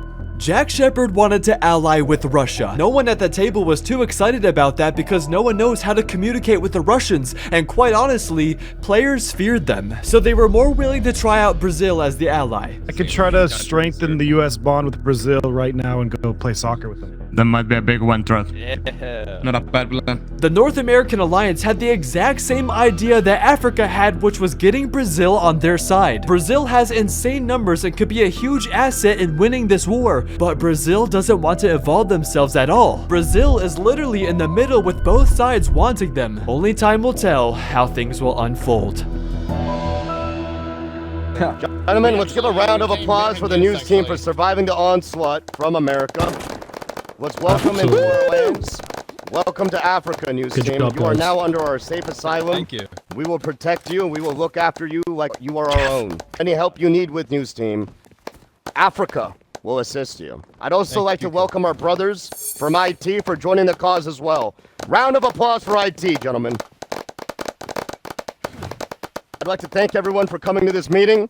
I think we have a couple more brothers coming from BT coming to join us, but we need to clarify what's going to happen today after the world meeting. I want to invade Mexico so we can invade America. Is everybody on board with that here? Yes, sir. We've already scouted out Mexico and where they live America is in shambles right now. They are separated. So we will take out Mexico, and then we will take out America, and we will run this world together. We are brothers and sisters in arms. Separated, we are weak. But together, we are strong. I always say this. We will always aim for peace in Africa. But if peace is not attainable, we'll aim between the eyes, gentlemen.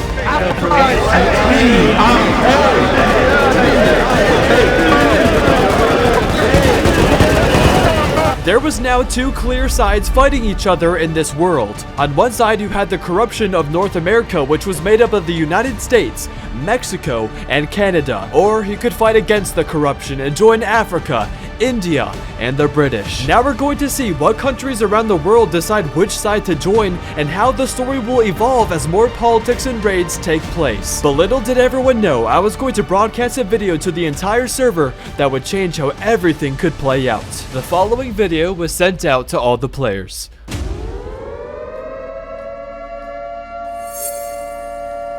Tomorrow on day 3 of the event, everything will change because we're introducing 3 nuclear bombs to the server. 1 nuke will be spawned in each section of the map tomorrow with a different event taking place for each one. It's very simple. Defeat the challenge and unlock the crate with the nuke and it's yours to keep. But be careful because the nuke has a live tracker on it 24/7, so any country can see who has the nuke, which will make you a threat. And this is what the nuclear bomb is capable of.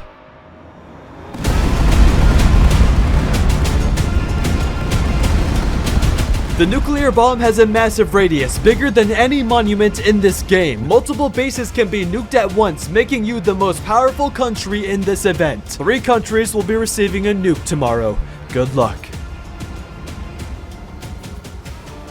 These 3 nuclear bombs now change the entire direction of this event and gives the players something to fight for. A new danger would be introduced tomorrow and could make any country extremely powerful. Now we continue to see how the politics and wars play out with this new information, and what better way to start off by hosting the first UN meeting of this event.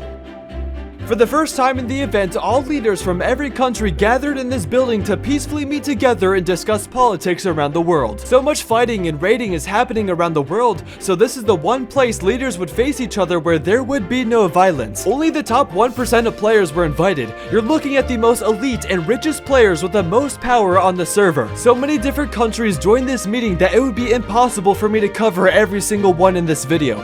But everything happening around the world would now be discussed in front of everyone.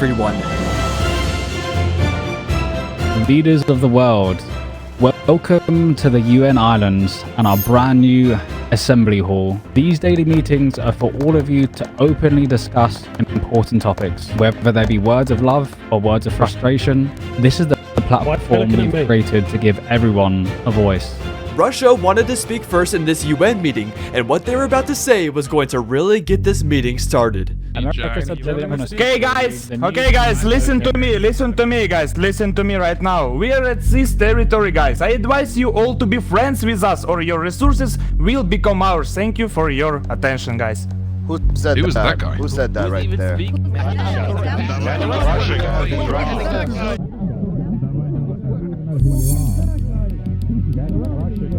Guys, listen, I'm from Russia, and I want to say, we're a very powerful black country! We will destroy your country one by one!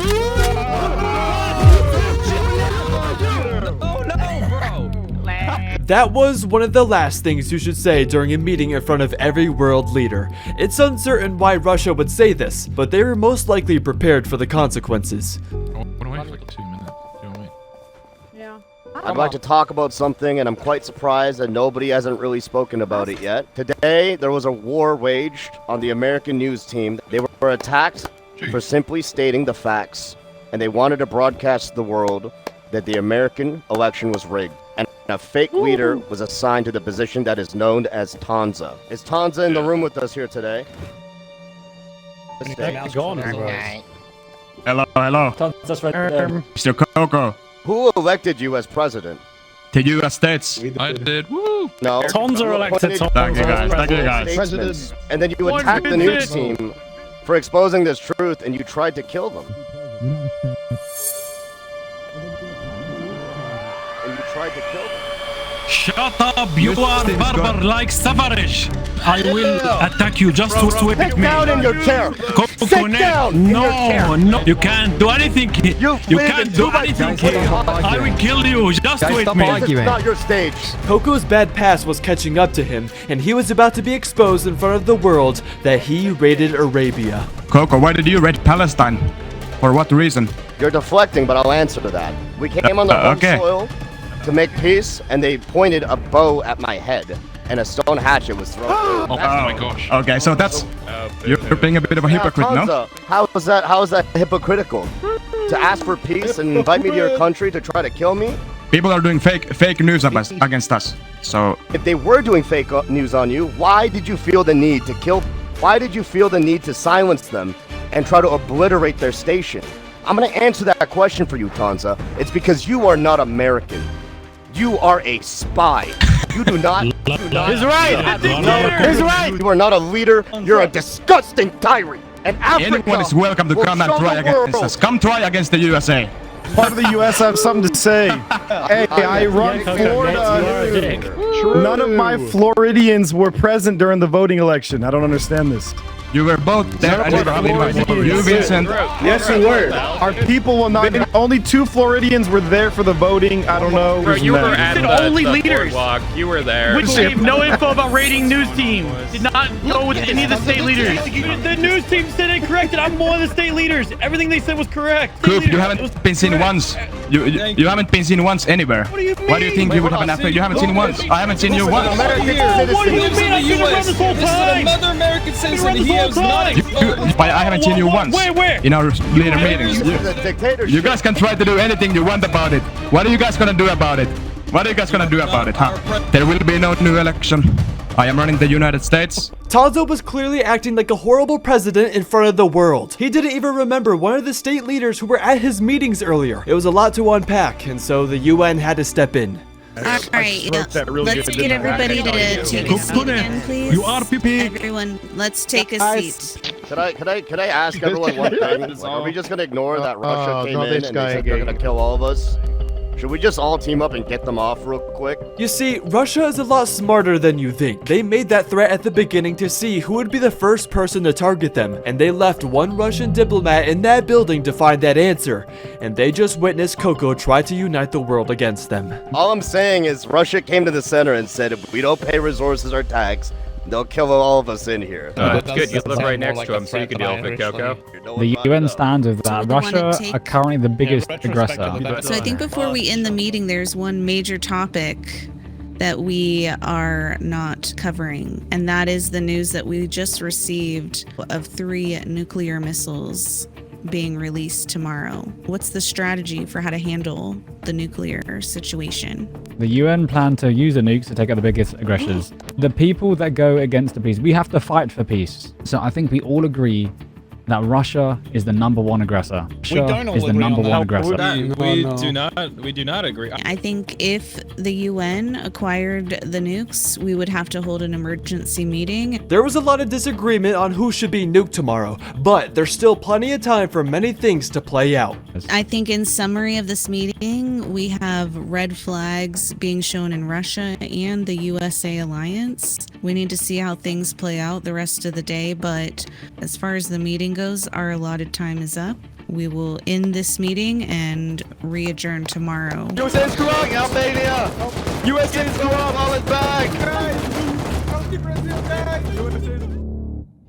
After that meeting, Africa was fed up with the disrespect and gathered the entire continent to begin their raid on Mexico. If they can destroy Mexico, the United States would be vulnerable without their closest ally. Coconut B would lead his team, the British, and India all together as TIA's first raid.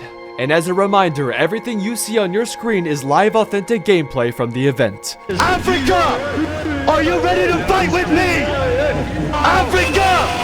Are you ready to shed some blood for our soil? Are you ready to destroy and win this event and become the rulers of the world?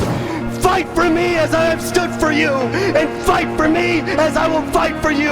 Let's die, but die in a glorious way, Africa. Together we are united. Let us show the world our strength. Let us show the world our resilience. Show them your courage. We're gonna show them our fucking nuts.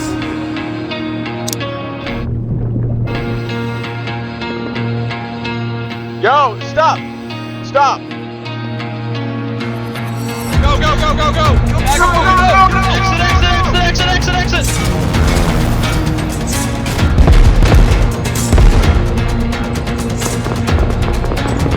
Get on the right, get on the right. Get in this tower, get in this tower! Border patrol! Here to cover if anybody needs reels.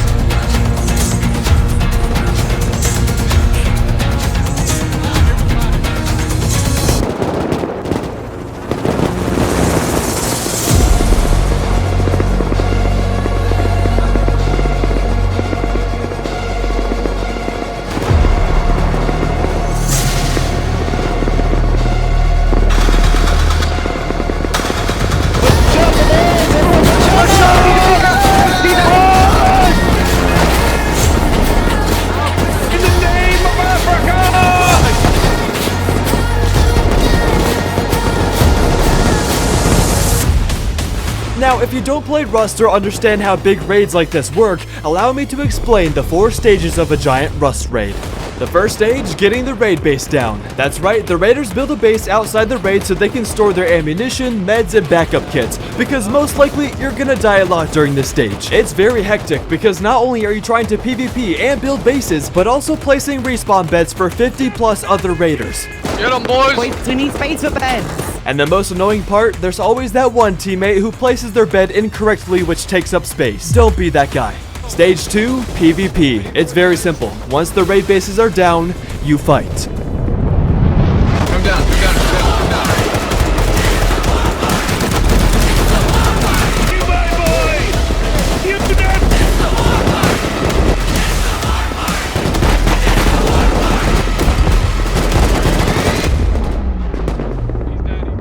And then comes stage 3, the problem.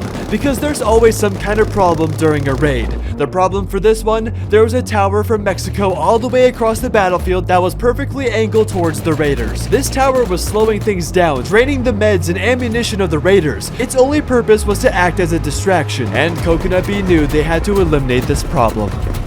I'm good, I'm good. Who has the boom on them? Who has the boom on them? We're gonna go take that tower. I have ladders on me.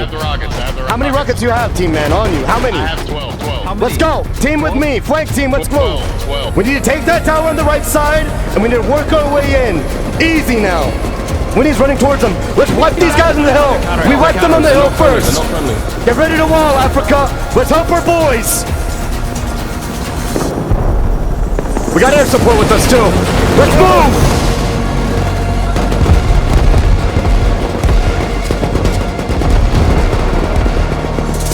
All right, we're taking that tower 250. Men, with me. Let's go.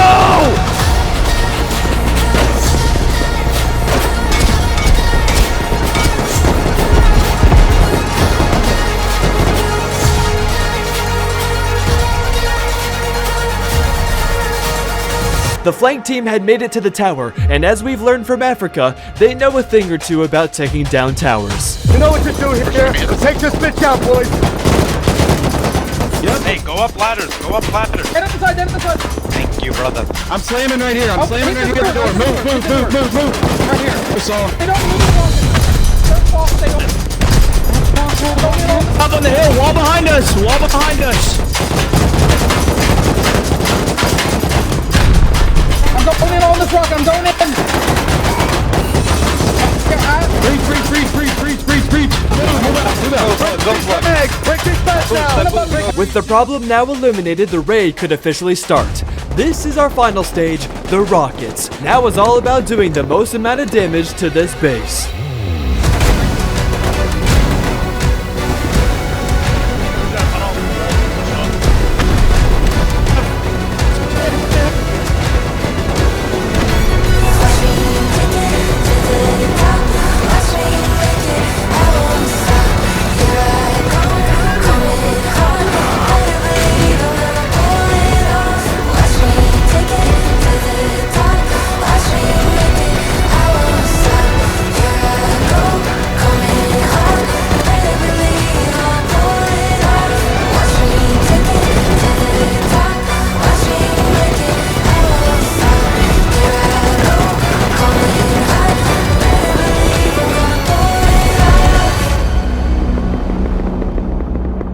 1 hour and 12 minutes later is when this battle was over, and unfortunately, Africa had failed to raid Mexico.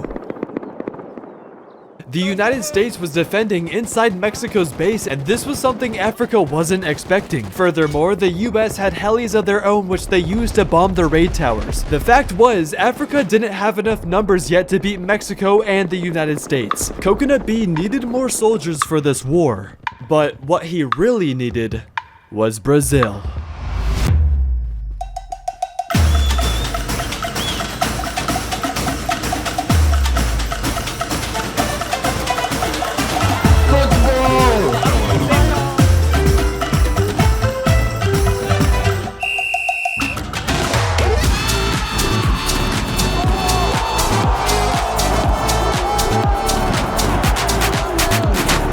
While the entirety of North America was at war, it was the complete opposite in South America. Instead of fighting, Brazil held a massive football tournament and was bringing the countries together.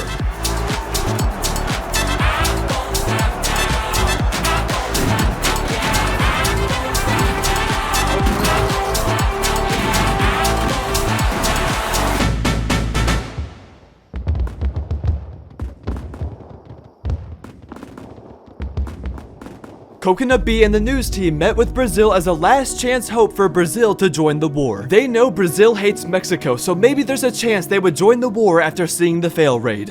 As I told you before, like, we have many complicated decisions to make. We are neutral in the middle of this big war happening. It's kind of complicated for me as a neutral, you know? I just don't want to see my people getting smashed by a nuke or things like that. You got it? Toddy, here's the thing. I appreciate Brazil for wanting to be neutral and peaceful, but this nuke requires us to get our hands dirty. Because if the nuke gets in the wrong hands of a country, they can do whatever they want. And that's not peaceful. But little did everyone know, at this exact moment, everything was about to change. Back in America, OT Tonza was about to release his own news episode since he raided and took control of the news station earlier. And this news episode, recorded by Tonza's clan OT, was posted live during the event. Good morning, America, and the rest of the world, of course. My name is Randall, and this is Channel 5 News. Unfortunately, in the early hours of Day 2 of Global Warfare, the previously looked up to global news ran by Brawlo unjustly spread a false narrative that our glorious president, Tonza, rigged the American election. They willingly chose to slander our current president's character. Therefore, Tonza has heroically orchestrated an eviction on Brawlo's news station. Now over to you, Tack. Ladies and gentlemen, if you're watching this, that only means one thing. The fake news media have been exterminated like the vermin they are. So let it be known, any discrimination, any manipulation, or any false narrative of our President Tonza will be met with swift violence. Everyone standing to my left, to my right, and underneath me in this base has actually been the oil team undercover. This entire time we've been dominating the server and you didn't even know it. So wake up, because we're getting all 3 of those nukes tomorrow. Do you remember earlier when I said, so this year we actually had to limit them to 5 members per country so they wouldn't destroy everyone again? So that was a legitimate rule we gave them in this event, and they decided to break it by changing their usernames and had 13 OT players in their base instead of the 5. This all started when Coconut B defeated OT in India. Tonza was filled with hatred that he actually needed to break event rules to beat Coconut B.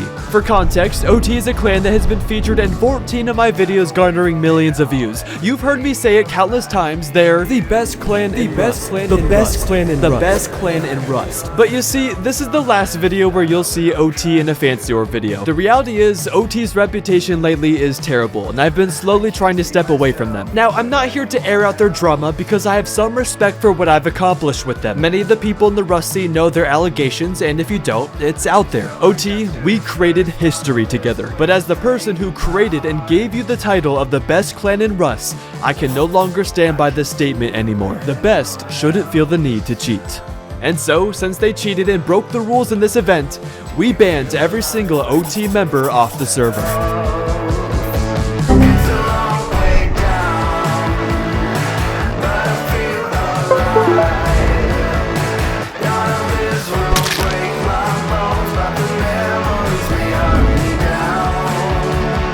Well, Look at that. Look at the chat. What? OT just got killed.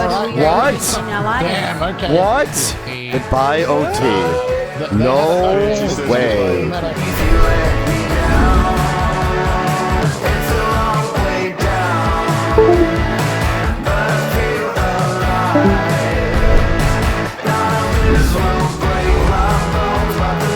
Anyone say Tonza didn't get banned, did he? I don't know. I don't know who got banned. No, Tonza didn't.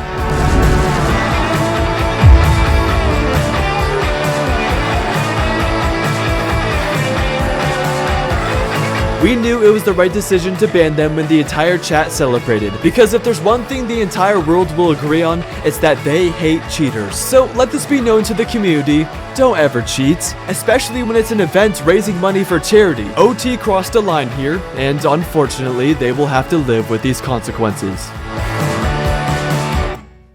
And with OT no longer on the channel, I think it's time to introduce my new friends who you'll see in future videos. The strongest clan in Rust, GA, formerly known as Horse Gang. And after OT got banned, it was like something was triggered inside the Brazilians. Just give me a few seconds. Ô, galera, olha só. Eu tava pensando que ajuda ele a botar no cu da Rússia lá só porque os mexicanos é um bando de filhos da puta. Caralho, velho. Os mexicanos tem que concordo contigo, irmão. Papo reto. Tem que botar no cu desses caras aí. Vamos botar no cu deles, depois na merda mesmo. Porra, vai se fuder também. Beta com o rabo deles, pô. So, I'm down to up Russia if you help me to nuke the Mexico. Honey, that's fine. Honey. Yeah. Wow, let's go. I have some unfinished business with Mexico from the last time because they tried to raid us in the middle of the OT raid. And we never forget. It was now official.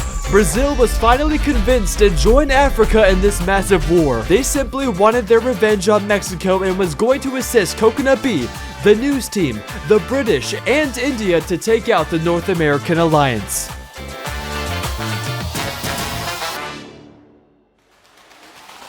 With OT Tonza banned from the server, America needed a new president, and Jack Shepherd was ready to take the lead. Some even argued that Jack did more as the vice president. He orchestrated the election, led the first conquest in Africa, and organized tons of meetings for this country. The Americans were pissed that their president was banned, which made this country a lot more dangerous. It was like a cult following, and the Americans looked to Jack Shepherd for guidance. This country was going to become a lot more aggressive with their new leader. Carnage, come down here. Carnage is protected all of the Americans here. He's a great leader, and I would like to elect him as my Secretary of Defense. So he's going to be protecting the country from now on. And so our first order is we're going to go and figure out how we can go and deal with the situation in Africa. Coconut B likes to yap a lot, at the UN meetings and chat, but he hasn't really done too much so far, and I think we'd like to keep it that way. All right, guys. So I think that's going to be it for today. The meeting's adjourned. Thank you for coming out, and God bless America. Mexico just became Secretary of Defense, meaning they now have a say in how the United States operates. And after Jack's announcement, the president of Mexico, Carnage, pulled him to the side for a conversation. I guess, how do we want to go about things going forward for tomorrow's game plan? Do you got any ideas here? Well, if we go to the Brazilian guys, Brazilian guys are obviously allied up with Coco. Even if they agree to help us out, I think they're gonna end up backstabbing They're us. gonna double cross us. So our best bet here is the Russians. We go to the Russians and we talk with them. Yeah, they got 16 really good guys. So let's go and set something up with them tomorrow. Carnage knew that the Brazilians hated them because of their history, so the only option to balance this war was to go to Russia. To close off day 2 of this event, I decided to visit Canada once more since this town was so creative. I mean, they had art museums, roleplay gas stations, and even a casino with a bar. You got the TVs as sports shows happening. How do you guys think of these things, man? But then Rexmore showed me their education system again. And if you remember earlier, Jack Shepard had a problem with this and told the Prime Minister he had to fix it. When we come back down here, I want to see some revisions on that map. We need to have some respect for the United States. Did you guys remove South Canada, West Canada? Please, Okay, yeah. Oh yeah, you gotta come see. That is the only way. Yeah. We were actually just educating some people. You just missed the class. Meeting. No, Jesus, Rexmore, what are you doing? Future. Oh my God. Fancy, you've seen how prosperous we are here, how happy everybody is, how safe our streets are, how educated our citizens, and so eventually, through peace, it will all be Canada. Canada was still proudly calling Mexico and the United States Canada. And now that Jack Shepard was the president, he was allowed to take action against Rexmore. Where's Rexmore? Where's Rexmore? What's going on? All right, Canada. Jack. Sure. I told you about the school system. I was sent photos of more maps you've been drawing. This is unacceptable. We're gonna need to shut the school down. This is you extending your reach unlawfully. No, you keep expanding the Canadian maps. This is unacceptable. It seems to me that your people don't necessarily agree with your actions. I think you are just as corrupt as the previous election, and I don't think your rule is justified. Absolutely not. All right, so let's have a seat here. Let's figure out, I think there's a lot of energy going on. I think there might have been some miscommunications. As much as I might not like your school system, we have bigger fish to fry. At the recent UN meeting, and there was one country that declared war on the world. We will destroy your country one by one! However, if you're allied with Russia, that means you're just a forward operating base for the enemy. That's not something we can allow. If the rumors were true that Jack was going to ally the US with Russia, Canada was going to step away from the North American alliance. People were losing trust in Jack Shepard and the United States as a whole.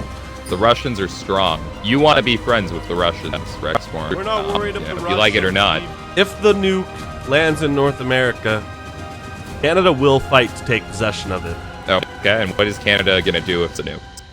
Ultimately, we want peace, Jack. But if peace isn't an option, the nuke will fall. You're gonna drop it? Like right next door? As you said, sometimes you have to make concessions and make allies of previous enemies. And I have more meetings with Africa coming up. I hope we can have peace, Jack, but if not, war is always an option. Well, I mean, you're pretty much declaring war on us, so, if we're gonna have a situation like that here, you know what I mean? I've given you multiple opportunities, and I'm kind of sick of playing games, so what's it gonna be?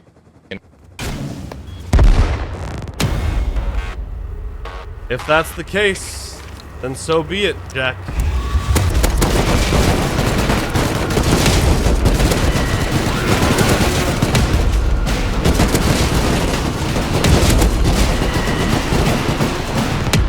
USA!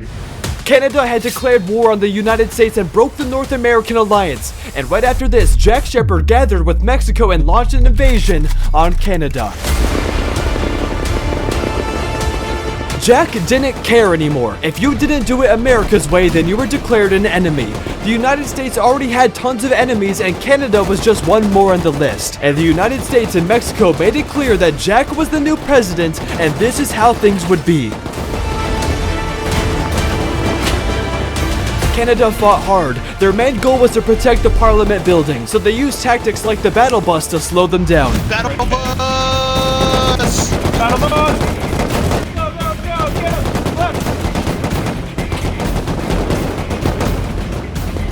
But to retaliate, America brought out military helicopters to counter the Canadians.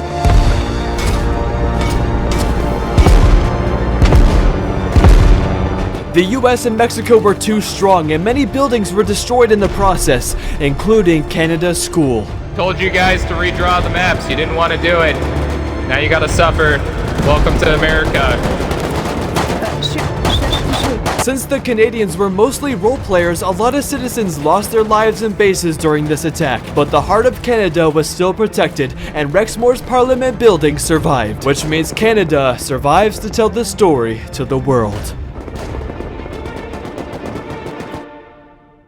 At the end of day 2 of global warfare, there was a clear rivalry between two sides of the world. Many countries are starting to pick and choose sides, but everything will come down to which countries can secure the 3 nuclear bombs tomorrow. As everyone continues to form alliances around the world, we'll finally get our answers tomorrow on who will win this global war. So, let's continue our story on day 3. Welcome to day 3 of global warfare. Today, 3 nukes will be spawned on the server that can wipe out entire civilizations in seconds. So, as the tensions on the server rise, let's go see what the players are up to.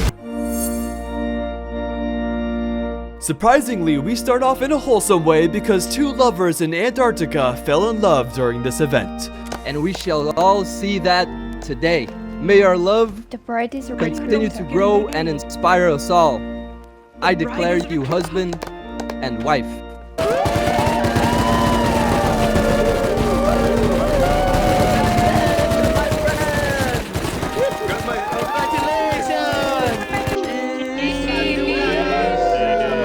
But it wouldn't be a global warfare wedding without a little chaos. Okay.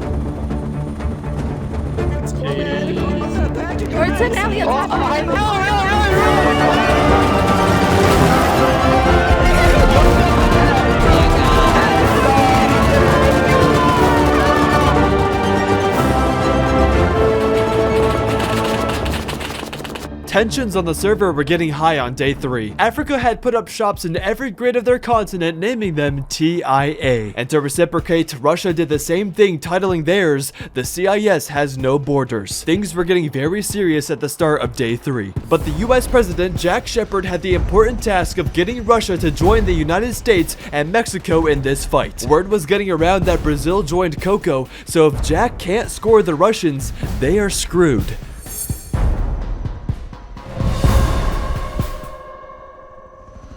Jack had arrived to Russia. This was the first time in the event anyone sat down with Russia to form an alliance. Players on the server were scared of the danger and mystery this country provided. I mean, after all, they threatened everyone at the UN meeting. One wrong word from Jack and Russia could be after him. Do you remember what the leader of Russia said when we first met him? Maybe America will have some problems. I appreciate you guys coming out today. Shecht, I appreciate your support. Nuclear war is upon us. And I wanted to see what Russia would like to do if they had received the nuclear weapon. У нас есть несколько вариантов. Все зависит от того, сколько у нас из врагов сейчас только Африка. The only real enemy they have right now is Africa. All right.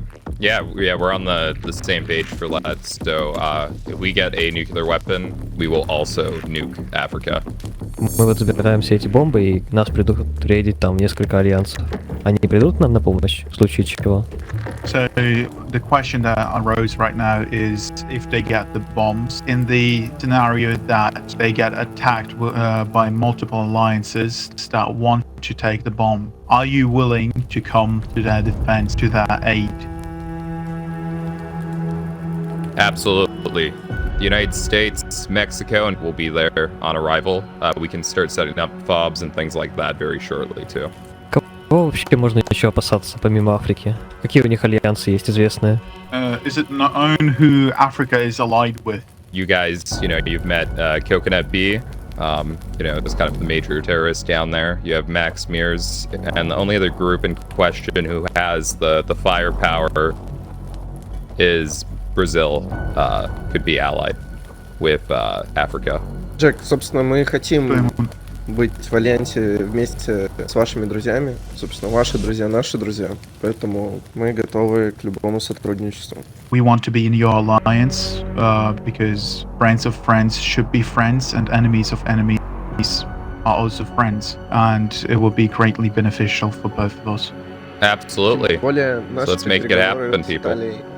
Jack actually pulled off the impossible, and the United States was now in cahoots with Russia. This was huge for the US and Mexico, and being the cocky, evil president he is, Jack Shepard and the Russian leaders went to visit Brazil.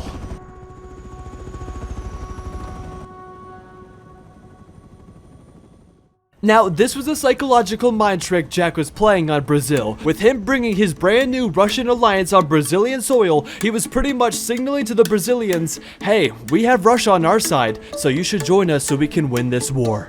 Hello, everyone. I want 3-0. I don't. Hello. Hello, guys. Welcome to Pleasure to meet your Brazil. acquaintance. Good morning. Great to be here. Love soccer and football. Very, very cool. So we came out here today because, there is nuclear war upon us, and we just wanted to see where you guys stood in the world. You guys have been a pretty friendly country. We just wanted your thoughts. If you guys were to receive a nuclear weapon, where do you guys stand? This was extremely intimidating. Jack was threatening Brazil while not actually threatening them. Brazil is the first country in the world to learn that Russia was now with the United States. Both sides were playing it cool, not revealing their hand just yet. Fala pro gringo aí, irmão, que, pô, a gente aí ainda não se decidiu aí que lado tomar, entendeu? Faz de moleque neutro, faz de... Basically, what my president said is that we will stand neutral on this fight. We don't want to get involved in anything, at least not for now. We are just interested in hosting these awesome games on this incredible stadium and have everybody have a good time. Они нейтралы, они хотят быть типа Швейцарией, они хотят просто... Окей. Eu não entendo, tá ligado? Só me falta palavra pra falar, entendeu? Mas ó, como a gente tá moleque neutro nessa parada aí, caco ela aqui e deixar ela aqui pra ninguém ser estourado, tá ligado? My president said we have been aware of everything happening on the world. We know Russia has been doing malicious things. We know Africa has been doing some bad things too. We know USA is corrupt. And Whoa. Okay. So we need to address this. Yeah, good people do bad things, right? It doesn't make them, bad people or, bad nation leaders. I know there was issues with the election and there was a Thanos snap or an assassination, for OT and stuff, but I was fairly voted into office and we don't have any corruption in our system. We just want to protect the rest of the world. You might think Russia's bad or, the United States is bad, but the real evil is Coconut B and Africa, and they will use that weapon. Now, Jack just cut off the Brazilian translator, and one thing you don't do is disrespect the Brazilians, because that pissed them off even more. Eu não confio nem na África, nem na UN, nem na puta que o pariu, tá ligado? O bagulho vai ser aqui e acabou. E se tentar entrar aqui pra pegar da gente, vai ter sangue, cara. Porque a gente quer That is my aqui. president! Se quiser tentar tirar daqui, vão levar, tá ligado? É isso, porra. É isso mesmo, caralho. É isso, caralho. What is he saying, Jeff? Since we have been hearing about the world, we don't trust any of the world right now. We just want to keep the nuke secure and safe. If someone came over here to try and take the nuke, blood will be spilled. All right. Yeah, unfortunately, that's not going to work for us. It seems like you're going to come and contest us, so I guess we'll just meet at that bridge when we come to it. Because it does not seem like we're on a peaceful stance here. This does not seem neutral whatsoever. Thank you, Brazil. All right. Yeah. Bye-bye. Goodbye. It was safe to say that negotiations did not go well and Brazil was sticking to their side. It was arrogant of Jack to reveal his hand so soon that Russia was joining them, because Brazil immediately took this information and notified Coconut B and the alliance members that Russia was joining the war. And this caused a little panic in Africa, because in less than 2 hours the nuke event would happen, and they didn't have enough people to take on the US, Mexico, and Russia. We have an hour and 40. We gotta lock in, boys. Everyone that's doing nothing, find something to do. We have an hour and 40 till the nuke. Lock in. Africa made it their goal to recruit every single country on the server, and with Russia joining the war, it was a lot easier to make alliances, because quite frankly, a lot of countries on the server already hate Russia. It first started with Japan. Yo! Yeah, suck my coconuts! Russia enemy, Russia's enemy. Russia is your enemy. Russia is my enemy too, Japan. Dude, that's big. And then Canada. I can smell the maple syrup. Yes. Join our cause. We will fight with you. It was a pleasure meeting. Let's bring world peace. Let's bring world peace to this nation. And Australia hates Russia as well. Yo, Australia, you guys here? We're the only remaining Australians. We are simply... I think we came to the wrong place. We'll see you guys later, man. Africa spent the next hour going around the entire world recruiting any country they could find to join the war. And because of the growing danger and power the US had, Africa managed to bring in 5 more countries to join their side.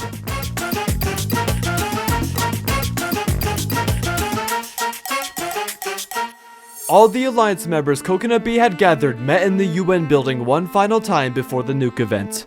So let's formally introduce all the countries that are here today. Can we get a round of applause for BT? Get a round of applause for IC as well. Japan is here as well. The United Nations. Canada. We have America here.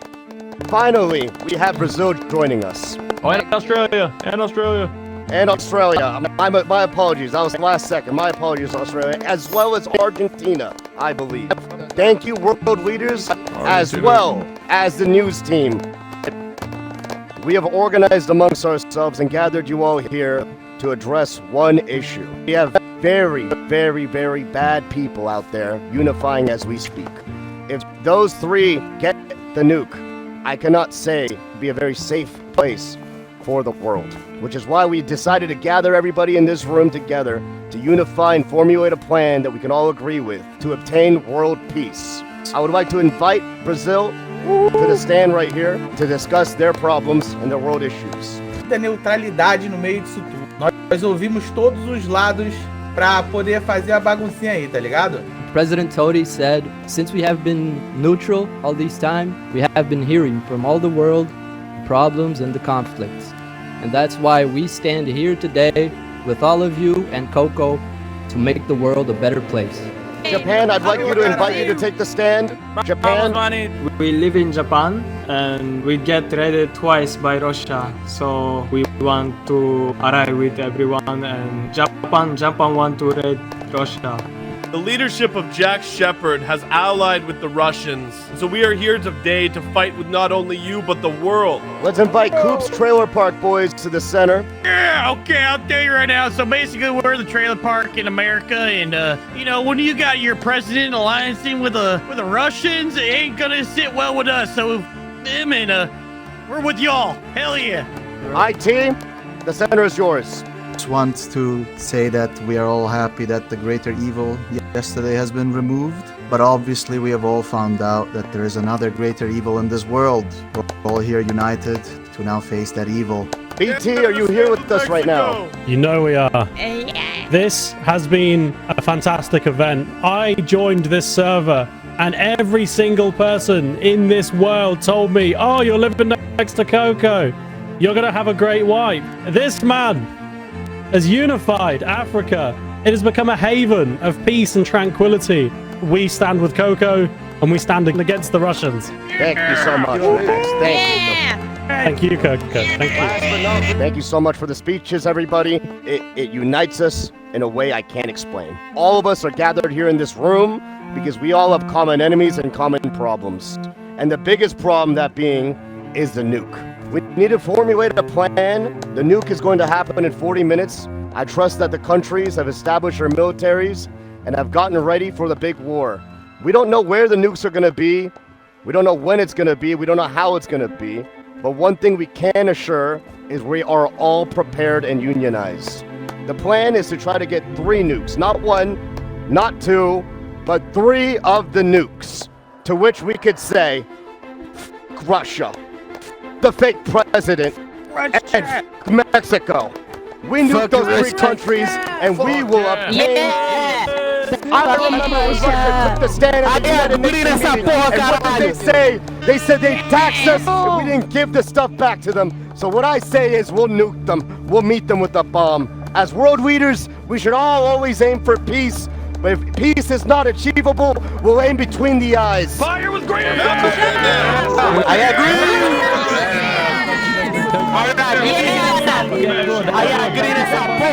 This is not BT, this is not IT, this is not Japan, the UN, Canada, Coop Trailer Park Boys, or Brazil. We are the world, united, brothers and sisters in arms.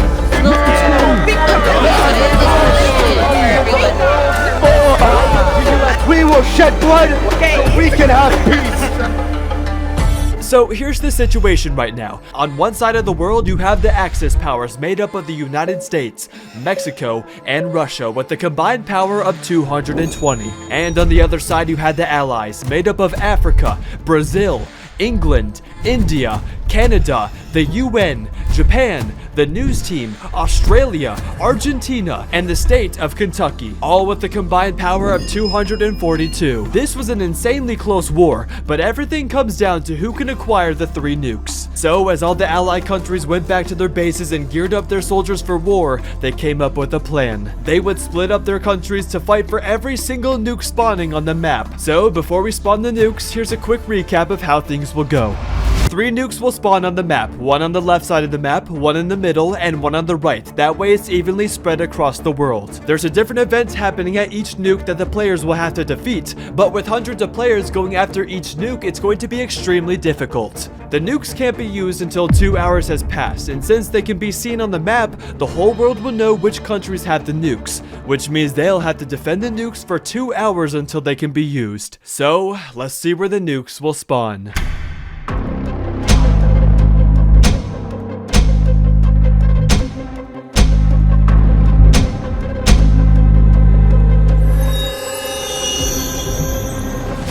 The right side nuke spawned in Asia, which meant Russia and Japan immediately fought for this one. A convoy unit was guarding this nuke with NPCs, armored vehicles, and 2 tanks. But due to how powerful Russia was, they easily pushed back Japan and had control of the nuke very quickly.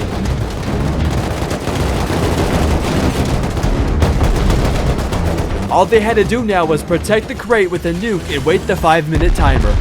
Russia had defense surrounding the entire area. It almost would be worth it to just go after the other nukes because Russia had established their dominance here. But there's still 5 minutes to see if anyone challenges them. The nuke that spawned on the left side of the map landed right in between North America and South America. Brazil, the UN, and the news team would be fighting Mexico and the United States with the late Canada flanking from behind. And this quickly turned into a massive fight.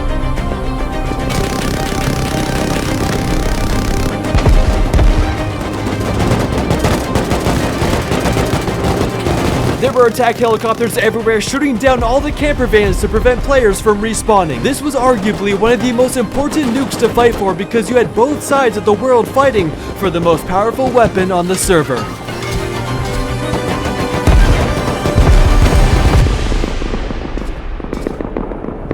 The middle nuke has spawned in between Europe and Africa, but since there were no strong European countries in this event, Africa had easily secured this nuke by using their air force to take out the NPCs. However, Max Mears, the leader of England, had arrived to the nuke first, before Coco and India, and their next problem was agreeing on who would be the one to hold the nuke. BT is going to take this back to our base, okay? It's the most secure base here. How's Brazil doing? Do we know? Guys, all of you go to Russia. All of you go to Russia. BT can hold this easy. We don't have enough time. We don't have enough time. They're gonna get it. Yeah, that may be funny, but we're taking this one. It's very funny, but we're taking this one. Yeah, I think it's best we take this one back to our base, then we try and get you guys one. Whoa, Max. We never agreed on this. Well, it doesn't matter if you agree or not. This is ours. We were under the impression Max, that BT and IT would get this one, and then Coco's team, you guys will go and like hold a different one, and then we can back you up after. But Max, why do you want the nuke? Why do you guys want it? Why do you want it, Coco? We just want to hold it, Max. Brazil has their nuke. Brazil has the nuke. Max, don't do this right now. Let us take the nuke. Brazil had control of the nuke, but their next problem was getting out of this battlefield alive and bringing it home. Brazil, get in the car. Get in the car.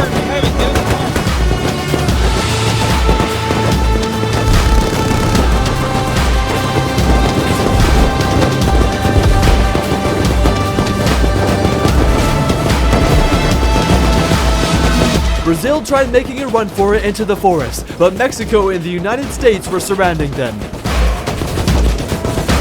And Brazil went down with a nuke.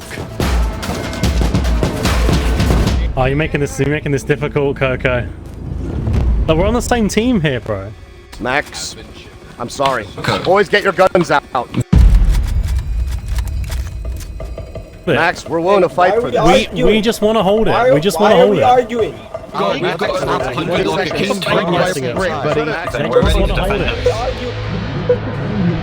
Max, I think we're taking this one, Max. Your people try to take it, Max. We're shooting. And then what? You're gonna throw the nuke at us after as well? No.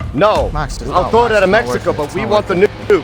How badly do they outnumber us? They all have the high ground and the outside. We'll lose if we fight. You became very, very hostile and said we're taking this one. You're making this very complicated.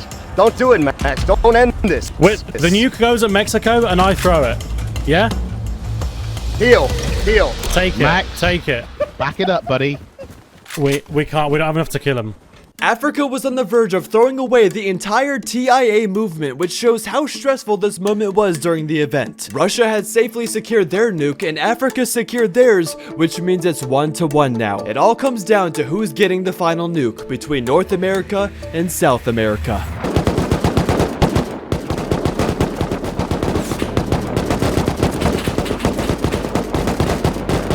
However, it wasn't looking good for Brazil and the other allied powers. The United States and Mexico, with both their powers combined, was too powerful, and with no backup on the way, Brazil was being surrounded. Mexico had taken control of the nuke and North America began retreating back to their continent. All they had to do was run it back to their base. The Brazilians tried stopping them, but they were so scattered it was no use.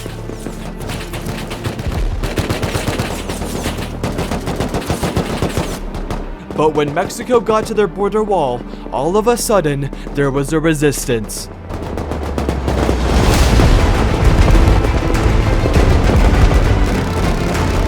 Helicopters from Africa came at the last second, shooting all the rockets they had to prevent that nuke from crossing the border.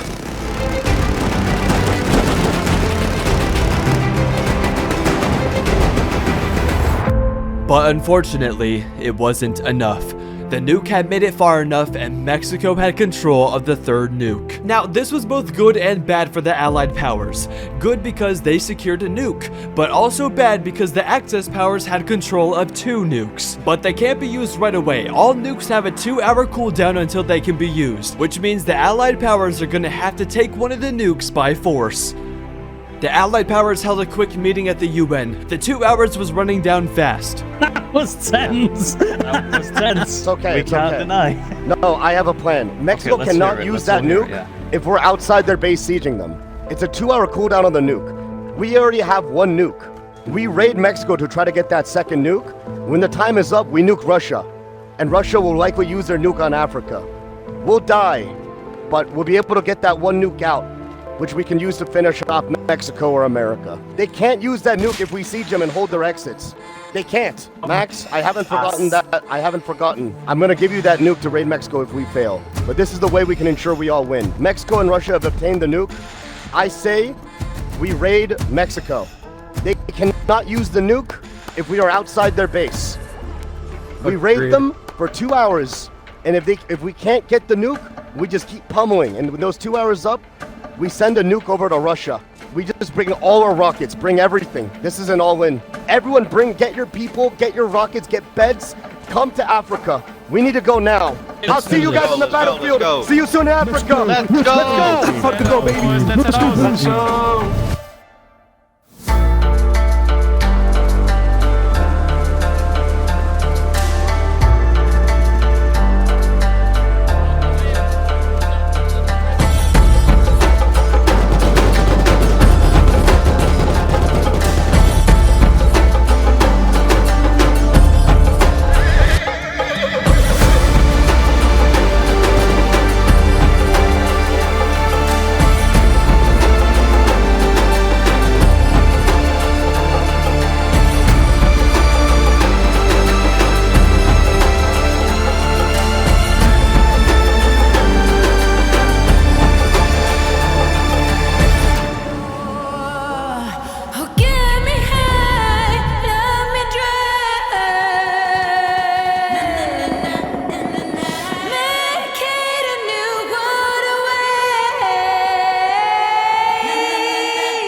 Coco's plan was working. As long as the pressure stayed on Mexico, they weren't going anywhere with that nuke. With hundreds of players outside their base rocketing and firing their weapons, there was no chance Mexico was going to risk taking that nuke outside, which means there's only 2 other nukes on the server, and this is now an even playing field.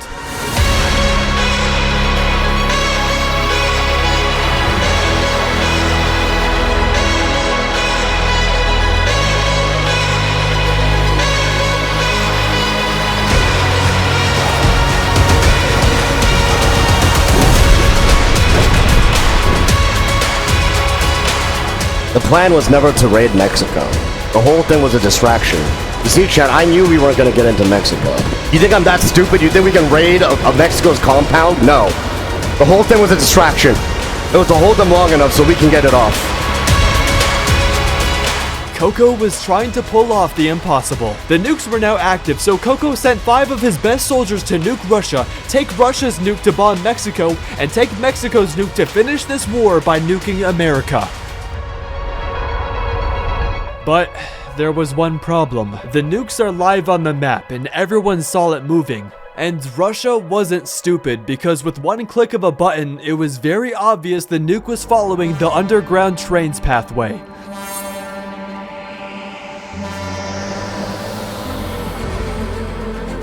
Тише, они уже подходят. Якудза, по моему пику, я начинаю стрелять, потом пикаете. Че, они в метро, пацаны? Ударь себя, дальше пошел кушать. Тише, они уже...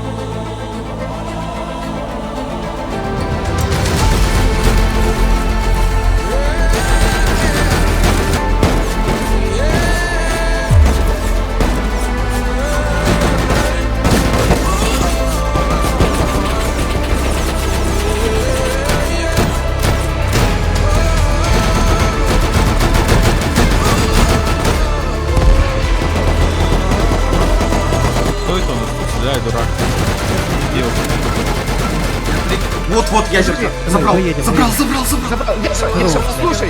Тише, послушайте. The nuke was lost. Africa had just FedExed their nuke right to Russia. Coco's plan was a complete misstep. When everyone on the server realized what happened, all hope was lost. That nuke was their only hope, and now that the enemies had it, the war was coming to an end. To put it simple, Coconut Bee was the one who brought the world together, but in the end was the one who failed them. But there's one thing to remember. These are live, unscripted events. Anything can happen. The intention of the global warfare events is to bring together every country around the world where everyone fights to represent their community. And you, the viewers, get to enjoy the storyline that comes with it. Sometimes the good guys win, and sometimes the bad guys win. But at the end of the day, the main message behind global warfare is that no matter what country you're from, we're all human. Everyone RP'd their hearts out and created pure cinema entertainment, which makes this so beautiful. Remember, at the end of the day, everyone here is playing a character, and whether they're a hero or a villain, what you witness is the creativity of the Rust community. So with that being said, there's only one thing left to show you to complete this story. Let's go see who gets nuked. Russia was up first, and what they were about to do was truly extraordinary.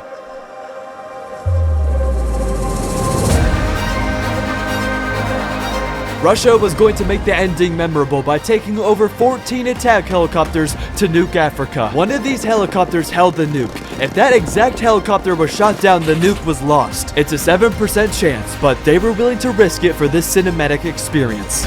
Готовьте флайера, мужики. Перед нами куча коптеров. Флайеры нажмите скорее. Ебать, они перехватывают на миниках. Они друг друга врезаются.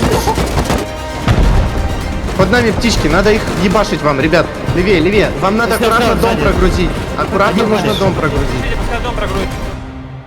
As for Africa, all soldiers reported back to defend this continent. They knew Russia was coming after them. With the nuke slowly inching closer and closer on the map, the people of Africa embraced their final moments of this land. It was a challenging moment for the people of Africa because many of them lost all hope to fight because of losing the nuke. It was a very emotional moment, but there was one man who was there to lift the spirits of everyone, and I don't even have to say his name. You already know who it is. If today's the day we die, then so be it, Africa. Don't put your fucking heads down. Lift your heads up If we die, I'm glad to say I've lived a full life. I'd rather die with you brothers than live with anybody else. You've all done me proud and you fought your ass off. And I thank you and commend you for it. Let this day be the day that the world knows that Africa tried. It doesn't matter if you take our guns, our home, our gear sets. As long as we have a rocket torch, we will continue fighting. That's the one! That's the one! That's the one!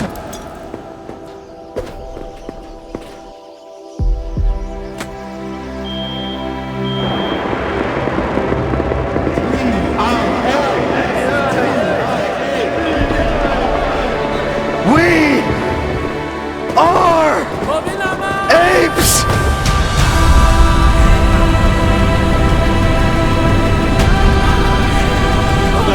Yes, at least. Yes! Yep.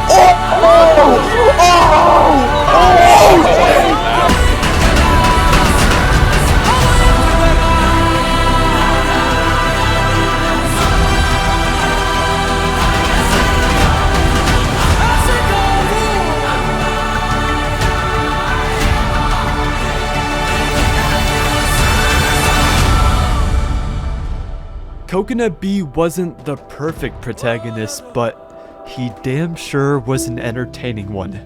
The war was over. Africa had fallen. But there was one thing that stayed in the hearts of everyone.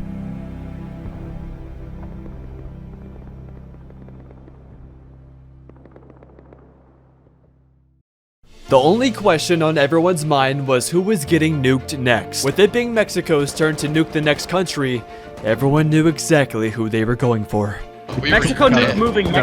Frame loan. Wait, really? Mexico Okay. nuke is Go, going. let's go to Brazil. Mexico took a fleet of attack helicopters and started making their way down the map. And at this point, everyone knew exactly what was about to happen.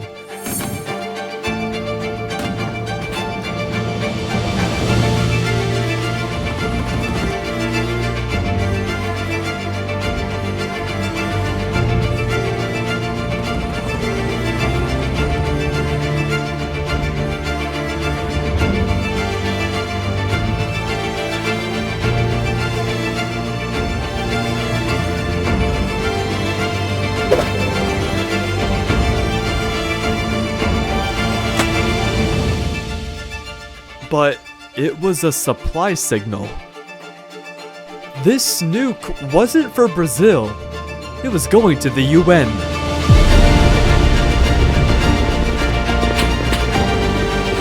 Ladies and gentlemen, the Brazil versus Mexico rivalry will have to wait until Global Warfare 3. Mexico wasn't going to do it the cheap way, no. They wanted to be a fair fight and put a proper end to their story for next year. And so, this nuke was for the UN, the main group who enabled Coconut B and allowed him to organize massive raids on Mexico.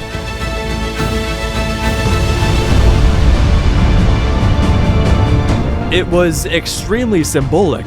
In a way, it was like the UN was taking the nuke for Brazil, apologizing for what they did last year. But now that Brazil and the UN have a common enemy here, Mexico, who knows where this storyline will go.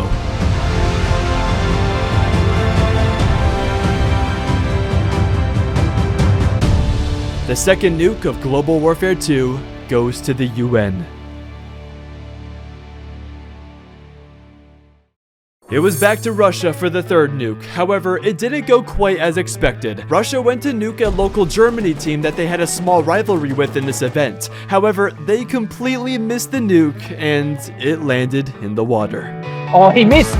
He missed! It's in the ocean. Oh my god, he missed! Oh god, you gotta be kidding me. And it's safe to say that they got clowned on pretty hard in the chat.